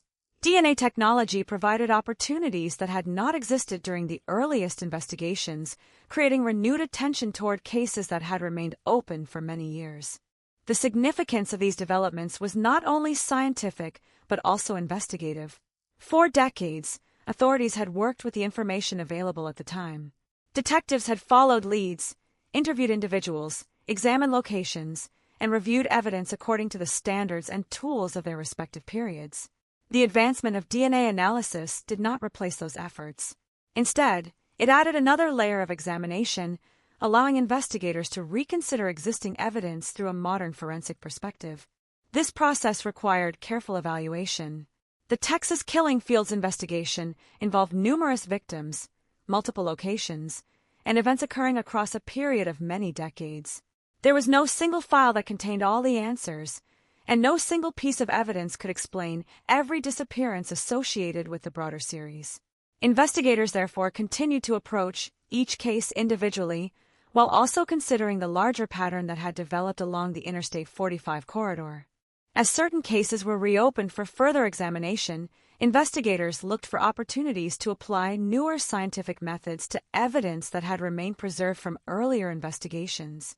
These reviews represented an important shift in approach. Instead of relying only on the information available during the original inquiries, authorities could now ask additional questions using tools developed long after many of the cases first emerged. The possibility of obtaining new information from old evidence brought renewed attention to the investigation. For families who had spent years without complete answers, these developments represented the continuation of a search that had never truly ended. The passage of time had created distance between the original events and the present day, but advances in science demonstrated that unresolved cases could still receive meaningful examination. At the same time, investigators remained aware of the limitations involved. DNA technology could assist only in cases where suitable evidence existed and where analysis produced results that could contribute to the investigation. The presence of modern tools did not guarantee that every question would be answered. Some cases continued to lack enough information for definitive conclusions, while others offered new opportunities for authorities to pursue additional investigative steps. The renewed examination of evidence also reinforced the importance of preserving materials from earlier investigations. Without the careful collection and storage of evidence during previous decades, many of the opportunities created by DNA technology would not have existed. The work of earlier investigators became part of a continuing process, allowing later authorities to examine questions that could not previously be addressed. As investigators pursued new leads, they continued examining possible connections among cases associated with the Texas killing fields. The existence of multiple victims near Calder Road remained one of the most important factors, guiding the broader inquiry. However, authorities continued to distinguish between cases that shared geographic similarities and cases that could be connected through verified evidence. The investigation required patience because patterns alone could suggest possibilities but could not establish conclusions. The renewed investigative activity also highlighted the changing nature of criminal investigations over time. In earlier decades, detectives often relied heavily on witness accounts, physical evidence available at the scene, and traditional investigative techniques. As technology advanced, the range of available methods expanded. DNA analysis became one of the most important tools available for examining historical evidence, particularly in cases where conventional investigative avenues had become limited. Within the Texas killing fields investigation, these advances contributed to new investigative attention and, in some instances, new accusations. The verified information confirms that DNA technology helped reopen some files and led to additional developments in certain cases. These developments demonstrated that long-standing investigations could still produce movement even after many years had passed. However, the emergence of new accusations did not represent the conclusion of the entire investigation. The Texas killing fields remained a collection of cases with different histories and different levels of available evidence. While progress occurred in certain areas, many cases remained unresolved. Investigators continued facing the challenge of understanding the full scope of the disappearances and determining how many individual cases could be connected. The distinction between progress and resolution became particularly important. A reopened investigation does not necessarily mean that all questions will be answered. A new lead may provide additional information without producing a complete explanation. A scientific discovery may narrow possibilities while leaving other questions unanswered.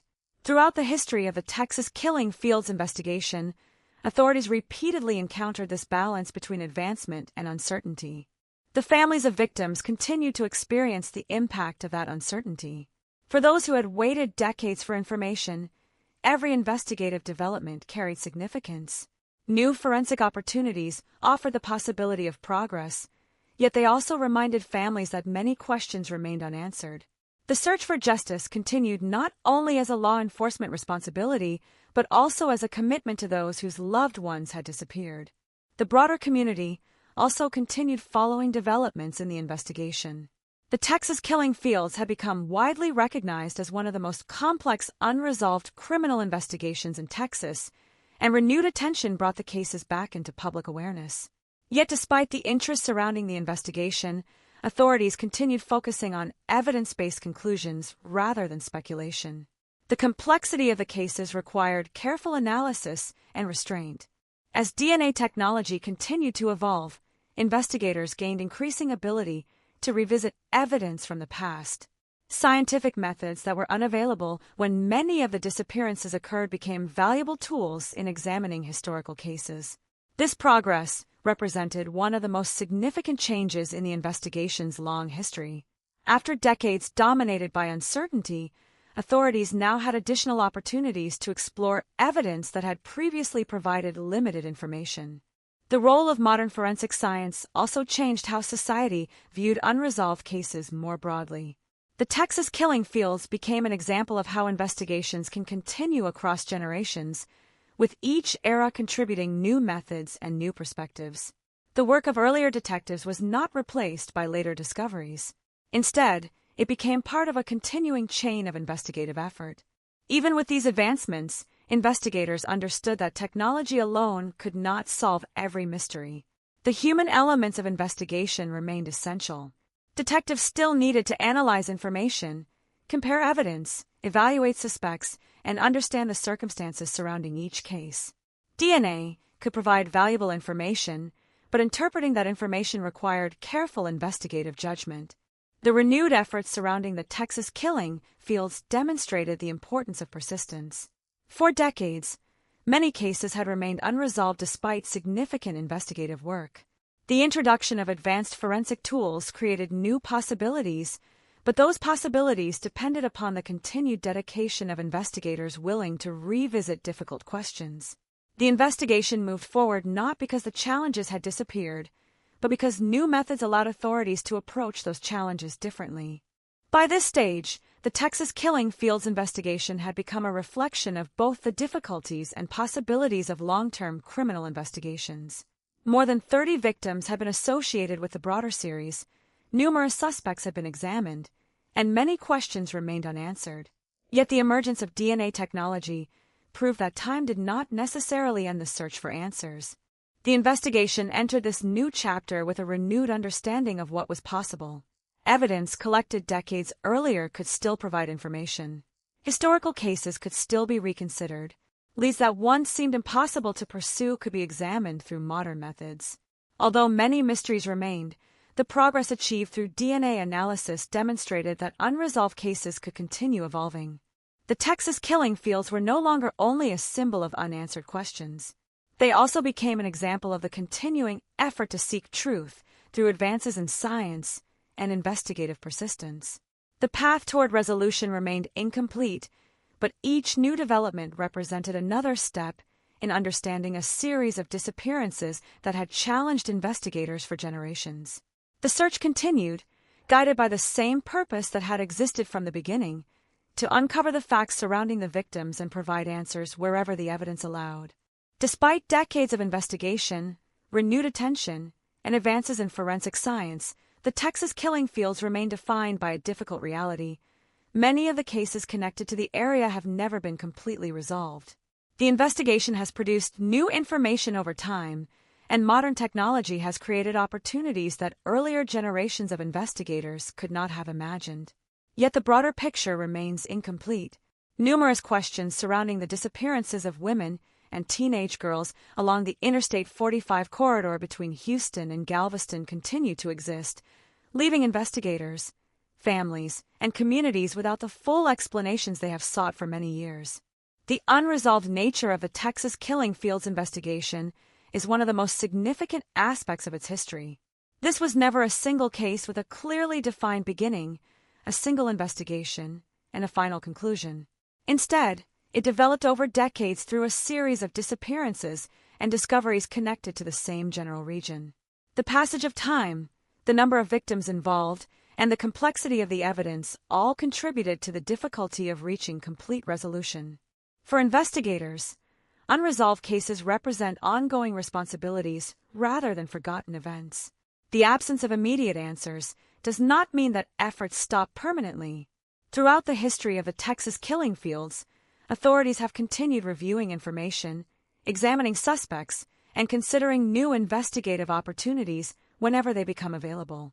The continued attention given to these cases reflects the recognition that every unresolved disappearance represents an individual whose story remains incomplete. The scale of the investigation created challenges unlike those found in many criminal cases. More than 30 victims have been associated with the broader Texas killing fields investigation, creating a collection of cases rather than one isolated event. Each victim had a separate identity, a separate history, and a separate investigation. While geography connected many of these cases, investigators still needed to determine which connections were supported by evidence and which might simply reflect similarities within a large group of incidents. One of the greatest obstacles was the amount of time that passed between the earliest disappearances and later investigative developments. The first cases associated with the Texas killing fields emerged in the early 1970s, meaning that decades passed before some modern investigative methods became available. During those years, evidence could become more difficult to evaluate, witnesses could become harder to locate, and the circumstances surrounding older cases could become increasingly challenging to reconstruct. Time affects every investigation, but its impact becomes especially significant in cases extending across generations. Investigators working years after an event must often rely on information collected by previous authorities, historical records, and preserved evidence. They must understand not only what evidence exists, but also the circumstances under which that evidence was originally gathered. This process requires careful examination and patience, especially when attempting to connect events separated by many years. The geographic setting of the Texas killing fields also contributed to the complexity of the cases. The Interstate 45 corridor between Houston and Galveston includes both heavily populated areas and isolated stretches of land. The remote fields near Calder Road became central to the investigation because multiple victims were discovered in that area. However, the same characteristics that made those locations significant also created investigative difficulties. Remote areas can be challenging to search, and the passage of time can make understanding past events even more complicated. Although DNA technology provided new opportunities, it did not eliminate every obstacle. Modern forensic science allowed investigators to reopen some files and examine evidence in new ways, but its usefulness depended on the existence and condition of available evidence. Not every case contained the same type or amount of information. Some investigations benefited from technological advances, while others remained limited by the evidence that survived over time. This difference between cases became one of the defining characteristics of the broader investigation. Some developments moved certain investigations forward, while others continued without complete answers. The Texas killing fields therefore represents both progress and uncertainty. It demonstrates how science can create new opportunities while also showing the limitations that remain when evidence is incomplete or circumstances are unclear. The continued uncertainty has had a lasting effect on the families of the victims. For relatives of those who disappeared, the passage of years did not bring closure. The absence of definitive answers meant that many families continued living with unanswered questions about what happened to their loved ones. Although investigative attention provided reassurance that the cases had not been abandoned, the lack of complete resolution remained a painful reality. The emotional impact of unresolved cases extends beyond the immediate families. Communities connected to the Interstate 45 corridor have also carried the memory of these events for decades. The area became associated with a criminal investigation that remained active across multiple generations. For many residents, the Texas killing fields represented not only a historical investigation, but also a reminder of the importance of continuing efforts to understand what happened. Public attention surrounding the cases sometimes created additional challenges. High-profile investigations often attract widespread interest, and that attention can generate questions, theories, and speculation. However, investigators must continue relying on evidence rather than public assumptions. The complexity of the Texas killing fields required careful evaluation of facts, particularly because the existence of multiple cases created many possible interpretations. Authorities continued investigating numerous suspects throughout the decades-long inquiry. However, examining a suspect does not automatically establish responsibility. Investigators must determine whether evidence supports a connection between an individual and a specific case. This process requires careful analysis and adherence to legal standards. The presence of suspects, therefore, became only one part of a much larger investigative process. The unresolved cases also highlight the importance of distinguishing between what is known and what remains uncertain. The verified history of the Texas killing fields establishes that multiple women and teenage girls disappeared, that many victims were discovered near the Calder Road area, and that more than 30 victims have been associated with the broader investigation. It also establishes that numerous suspects have been investigated and that DNA technology has contributed to renewed investigative efforts. Beyond those facts, many questions remain unanswered. The continuing investigation demonstrates that criminal cases do not always follow predictable timelines. Some investigations are resolved quickly, while others continue for decades as new information becomes available. The Texas killing fields belong to the latter category. Their history reflects the reality that justice sometimes depends not only on investigative dedication, but also on the development of new tools capable of revealing information hidden for many years. The advancement of DNA technology changed the possibilities surrounding these cases, but it also reinforced the importance of patience. Scientific progress does not happen instantly, and investigative breakthroughs often result from the combination of preserved evidence, improved technology, and continued determination. The progress achieved in some cases associated with the Texas killing fields was the result of many years of work rather than a single moment of discovery. The unresolved status of many cases has also ensured that the investigation remains part of broader discussions about missing persons, cold cases, and forensic science. The Texas killing fields became an example of the challenges faced by investigators when attempting to solve crimes separated from their origins by decades. It demonstrated both the difficulty of such investigations and the possibility that new evidence can still emerge over time. Despite the uncertainty, the investigation has never lost its central purpose. The focus remains on the victims and the search for accurate answers about their disappearances. The passage of time has changed the methods available to investigators, but it has not changed the importance of understanding what occurred along the Interstate 45 corridor. Every renewed examination of evidence every investigative review, and every scientific advancement serves the same objective that began decades earlier. The Texas killing fields therefore remain a story without a complete ending. Some questions have received further examination, some investigations have advanced, and some evidence has provided new opportunities.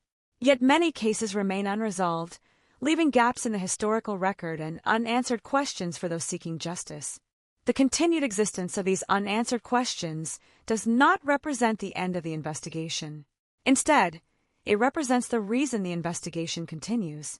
As technology advances and new information becomes available, authorities retain the ability to revisit cases that have remained unresolved for years. The search for answers continues because the victims and their families remain at the center of the story. The Texas killing fields are ultimately defined not only by the mysteries that remain but also by the ongoing effort to resolve them. Decades after the first disappearances along the Interstate 45 corridor, investigators continue examining the evidence, preserving the history of the cases, and seeking information that may provide greater understanding. The investigation remains unfinished, but the commitment to uncovering the truth continues. After decades of investigation, the Texas killing fields remain a complex collection of cases with different levels of progress and resolution. The long history of disappearances along the Interstate 45 corridor between Houston and Galveston had produced extensive investigative efforts, numerous examinations of suspects, and renewed attention through advances in forensic science. However, the legal outcomes connected to these cases were not uniform. Some investigations moved forward through new evidence and additional accusations, while many others continued without complete resolution. The legal process in any criminal investigation depends on evidence that can meet established standards. In the Texas killing fields cases, investigators faced the difficult task of examining events that had occurred over many years. The passage of time created challenges not only for investigation, but also for potential legal proceedings. Evidence had to be carefully evaluated, connections had to be established, and authorities had to determine whether available information was sufficient to support formal action. From the beginning, the investigation was never centered on one single defendant or one single criminal event. The Texas killing fields represented a broader series of disappearances and discoveries associated with the same general region. Because of that, legal developments occurred differently across individual cases. Some investigations produced new information, while others remained unresolved despite continued attention from authorities. The involvement of DNA technology became an important factor in some of the later investigative developments. As forensic science advanced, investigators gained the ability to examine evidence from older cases in ways that had not been possible during the original investigations. These scientific developments helped reopen certain files and contributed to new investigative activity. In some instances, renewed examinations led authorities toward additional accusations connected to specific cases. However, the existence of new accusations did not mean that the entire Texas killing fields investigation had reached a final conclusion. The broader series involved more than 30 victims associated with the area, and many of those cases remained unresolved. Legal developments in individual investigations represented progress within those specific cases, but they did not provide a complete explanation for every disappearance connected to the Interstate 45 corridor. This distinction was essential because the Texas killing fields investigation involved multiple victims, multiple investigations, and multiple timelines. A development in one case did not automatically resolve others. Each victim's case required separate evaluation, and each legal outcome depended on the evidence available for that particular investigation. Authorities continued to approach the cases individually while also examining the larger pattern that had emerged over decades. The investigation of suspects throughout the years demonstrated the complexity of moving from suspicion to legal action.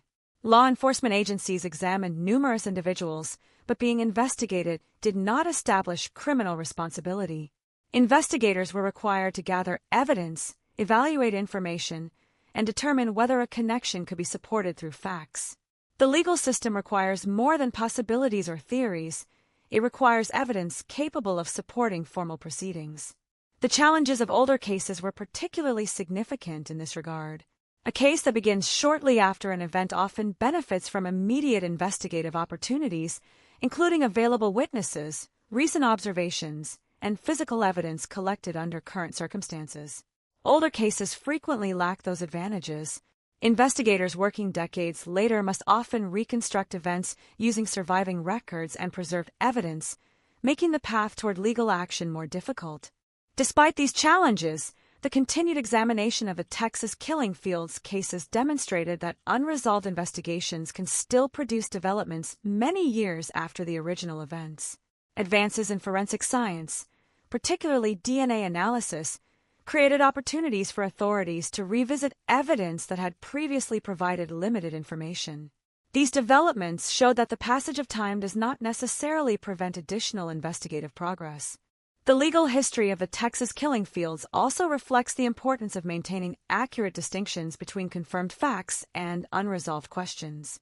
The investigation has generated significant public interest, but public attention does not replace the requirements of the legal system.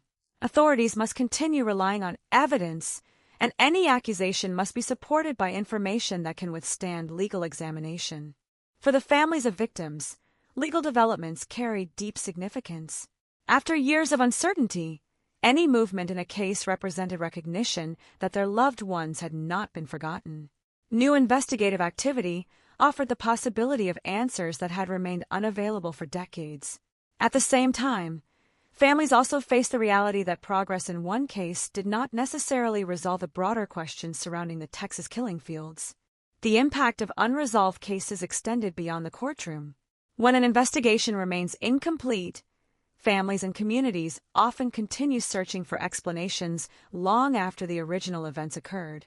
Legal proceedings can provide accountability in specific circumstances, but they cannot automatically address every unanswered question within a larger series of crimes.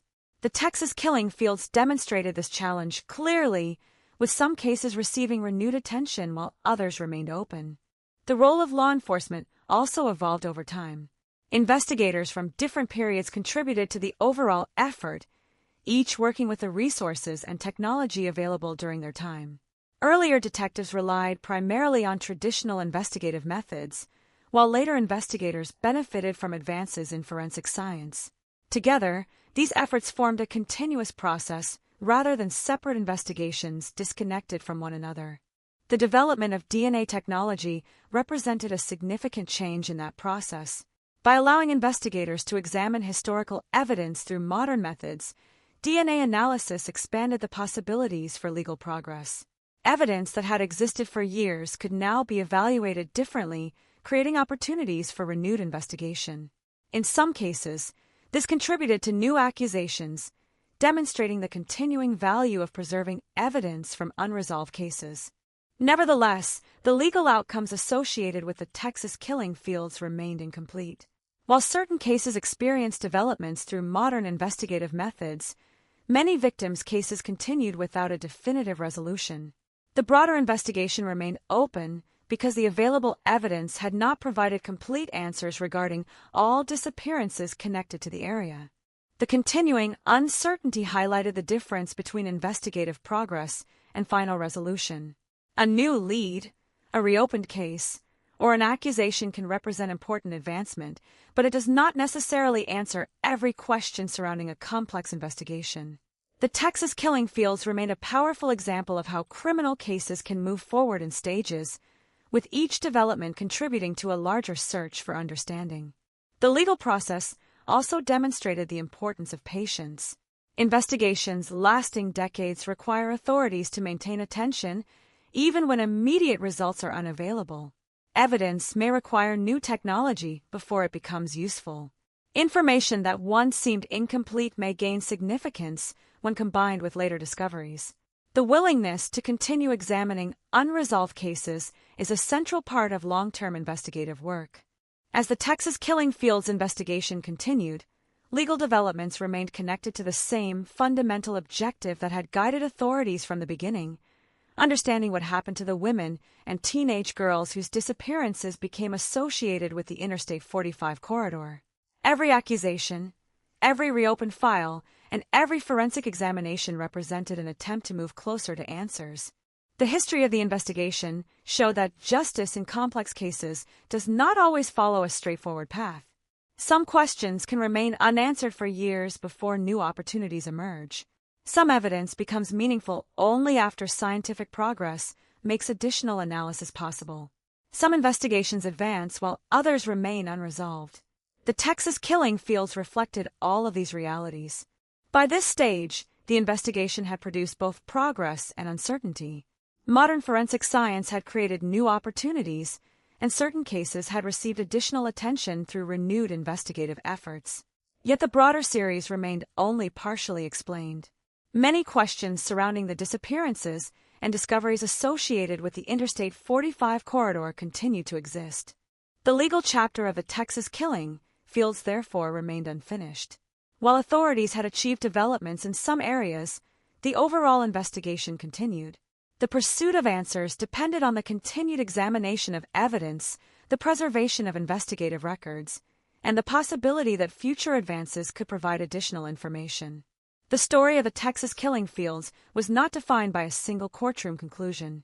Instead, it represented a decades-long effort involving investigators, forensic specialists, legal authorities, and families who continued seeking answers.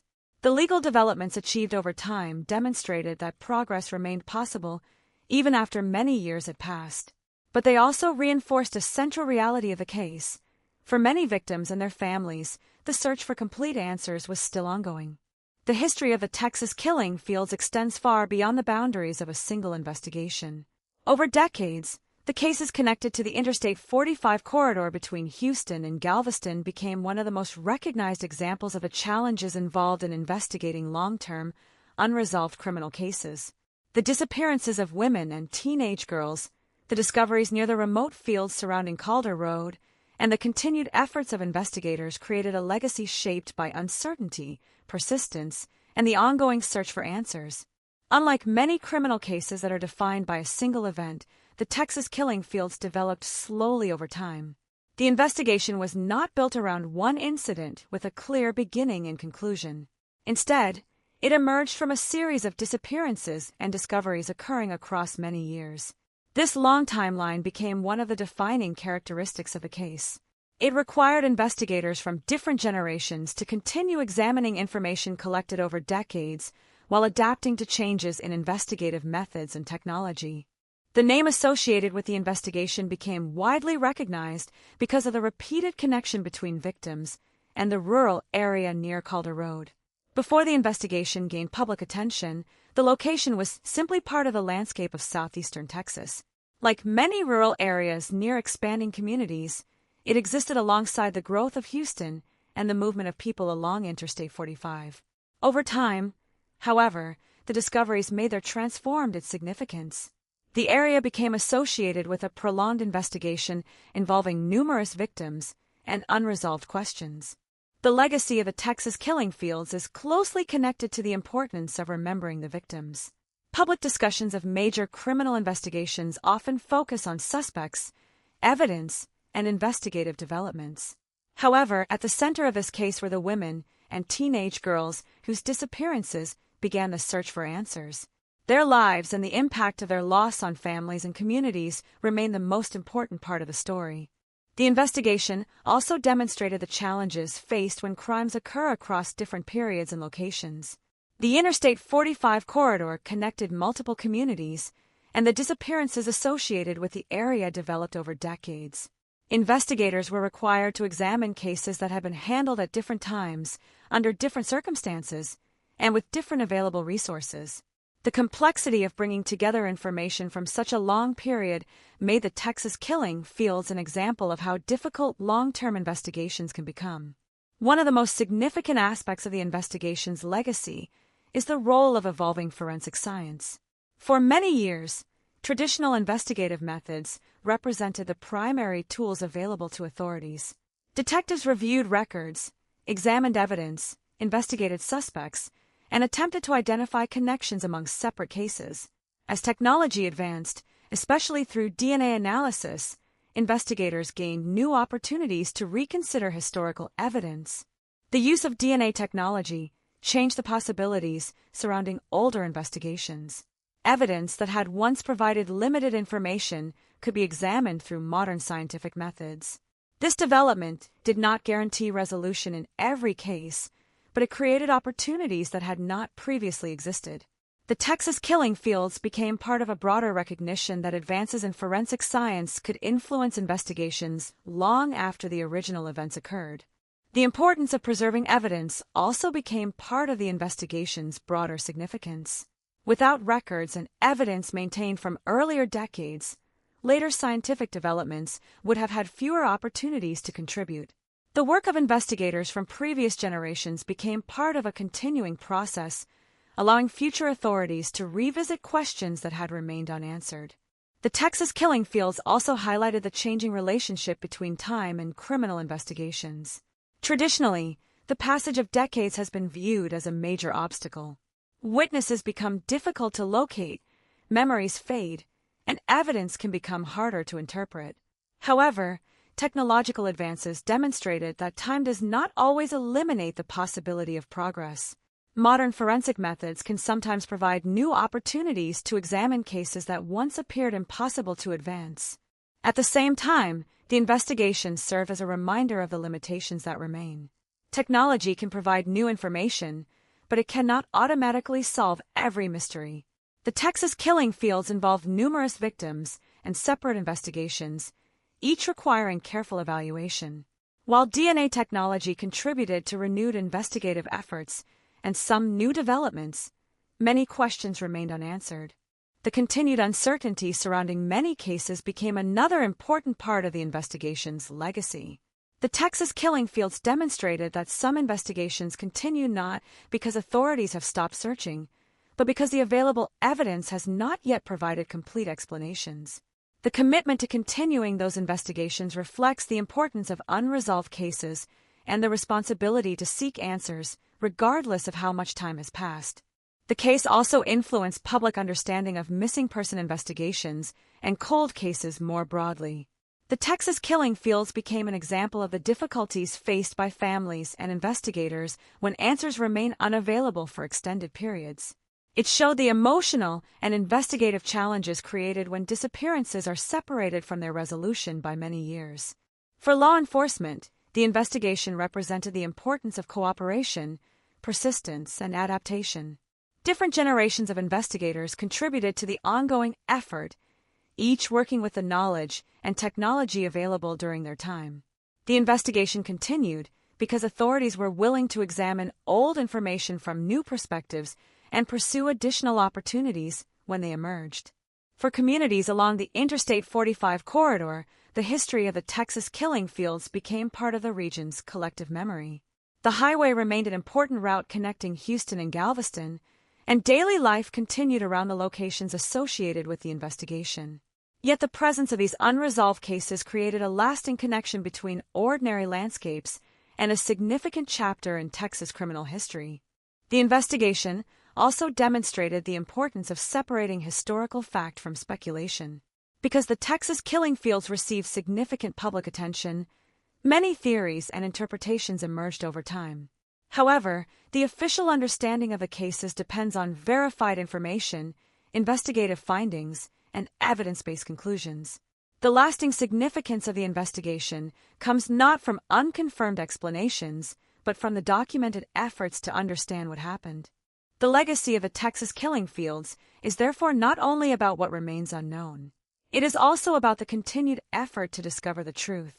Every reopened file, every forensic examination, and every investigative review represents a continuation of the original mission, determining the circumstances surrounding the disappearances and providing answers wherever possible. The case became a reminder that unresolved investigations do not simply disappear with time.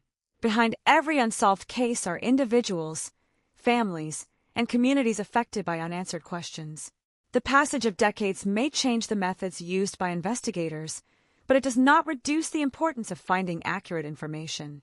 The evolution of forensic science has provided renewed opportunities, but the investigation's history also shows that solving complex cases requires more than technology alone. It requires careful analysis, preserved evidence, cooperation among investigators, and a continued commitment to examining difficult questions. The Texas killing fields represent all of these elements combined. As the investigation continues, its legacy remains connected to both the progress achieved and the questions that remain. More than 30 victims have been associated with the broader series, some investigations have received renewed attention, and DNA technology has contributed to additional developments. Yet many cases remain unresolved, ensuring that the search for answers continues. The story of the Texas killing fields is ultimately a story of persistence across generations. It began with disappearances that initially appeared isolated. It developed through discoveries that revealed a broader pattern. It continued through decades of investigation, evolving technology, and renewed efforts to understand the evidence. Although the complete picture remains unfinished, the commitment to finding answers has endured. The legacy of the Texas killing fields is not defined solely by the mystery surrounding the cases. It is also defined by the victims whose lives remain at the center of the investigation, the families who continue seeking answers, and the investigators who continue examining the evidence. The passage of time has changed the investigation, but it has not changed its purpose. Decades after the first disappearances along the Interstate 45 corridor, the search for understanding continues. The fields near Calder Road remain a reminder of the questions that remain unanswered, but they also represent the importance of continuing the pursuit of truth. The Texas killing fields remain one of Texas's most significant unresolved investigations, not because the story has ended, but because it remains unfinished. The story of the Texas killing fields is a story shaped by time. It began with disappearances that initially appeared to be separate tragedies, each investigated individually by authorities attempting to understand what had happened. Over the years, however, the repeated connection between missing women and teenage girls, the Interstate 45 corridor between Houston and Galveston, and the remote fields surrounding Calder Road revealed a much larger and more complex investigation. What first seemed like isolated cases gradually became recognized as a prolonged series of disappearances and discoveries that would challenge investigators for decades. From the beginning, the central issue was uncertainty. Families were left without answers, investigators worked with limited information, and communities struggled to understand why so many cases remained unresolved. The disappearances created questions that could not be answered quickly. Each investigation required careful examination, and each discovery added new information while also creating additional questions. The passage of time became both an obstacle and, eventually, a reason to continue searching as new technologies developed. The Texas killing fields were never defined by a single event. They represented a collection of cases connected by geography and history. More than 30 victims have been associated with the broader investigation, making it one of the most complex criminal inquiries in Texas. Each victim represented an individual life, a family affected by loss, and a personal story interrupted by events that remained unexplained for many years. The importance of remembering the victims remains central to understanding the investigation. Public attention often focuses on unanswered questions, suspects, and investigative developments. However, behind every case file was a person whose disappearance changed the lives of those who knew them. The purpose of the investigation was never simply to solve a mystery. It was to seek answers for the women and teenage girls whose lives were lost, and for the families who continued waiting for information. The geography of the investigation played a significant role in shaping its history. Interstate 45 connected Houston and Galveston, two major areas of southeastern Texas, while also passing near remote stretches of land that appeared ordinary to most people traveling through the region. The fields surrounding Calder Road became a significant location after multiple victims were discovered there. Over time, the area became permanently connected with the investigation, representing both the challenges faced by authorities and the unanswered questions that remained. The early years of the investigation demonstrated the difficulty of recognizing patterns before enough information exists. Individual disappearances do not always reveal broader connections immediately. Investigators must work with the evidence available at the time, and patterns often become visible only after additional cases emerge. In the Texas killing fields investigation, the connection between separate incidents became clearer gradually, requiring authorities to revisit earlier cases and consider whether they were part of a larger series. The decades that followed reflected the persistence required in long-term investigations. Numerous suspects were examined, historical records were reviewed, and investigators continued searching for evidence capable of explaining the disappearances. Yet the complexity of the cases, combined with the passage of time, meant that many questions remained unanswered. The development of DNA technology created new opportunities and changed the way investigators approached historical cases. Evidence collected years earlier could be examined using methods unavailable during the original investigations. Some files were reopened, and modern forensic analysis contributed to renewed investigative efforts. These developments demonstrated that unresolved cases could continue evolving even after many years had passed. However, scientific progress did not eliminate every challenge. The Texas killing fields involved many individual cases, each with its own circumstances and available evidence. DNA technology could assist only when appropriate evidence existed and when analysis produced meaningful results. While some investigations benefited from these advances, many others continued without complete resolution. This reality represents one of the most important lessons from the Texas killing fields. Criminal investigations do not always reach conclusions within a predictable time frame. Some cases are solved quickly, while others require decades of patience, technological advancement, and continued dedication. The absence of immediate answers does not mean that the search is ended. Instead, it demonstrates the importance of preserving evidence, maintaining investigative records, and remaining willing to examine old questions in new ways. The investigation also revealed the importance of distinguishing between what is known and what remains uncertain.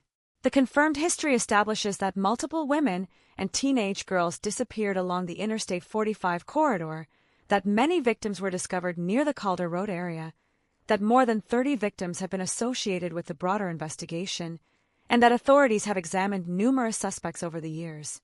It also establishes that DNA technology contributed to renewed attention and new developments in some cases.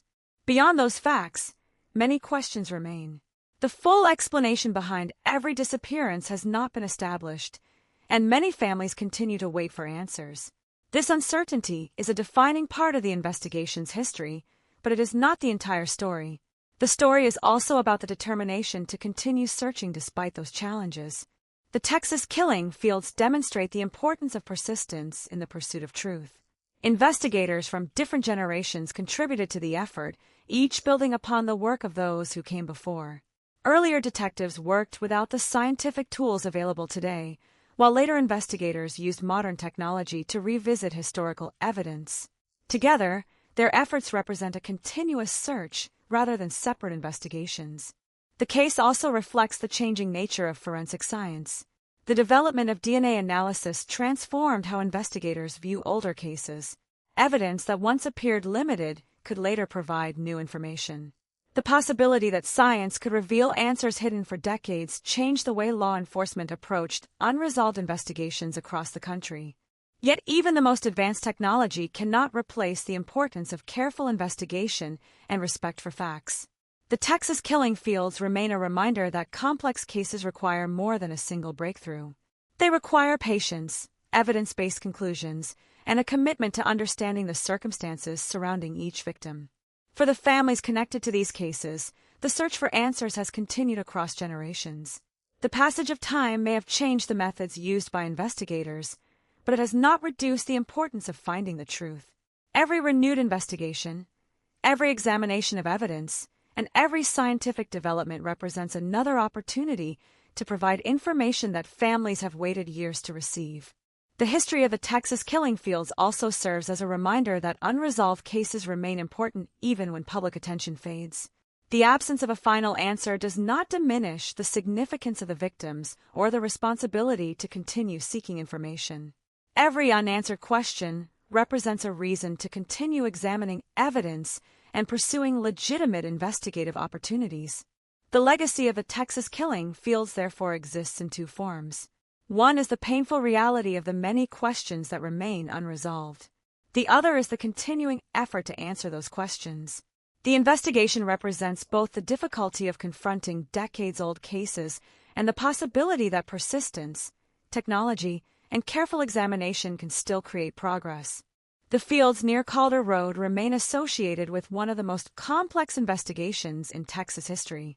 They represent a location where many unanswered questions remain, but they also represent the continuing commitment to finding answers.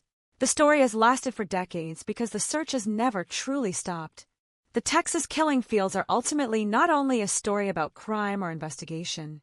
They are a story about lives affected, families searching for understanding, and authorities continuing their efforts despite extraordinary challenges.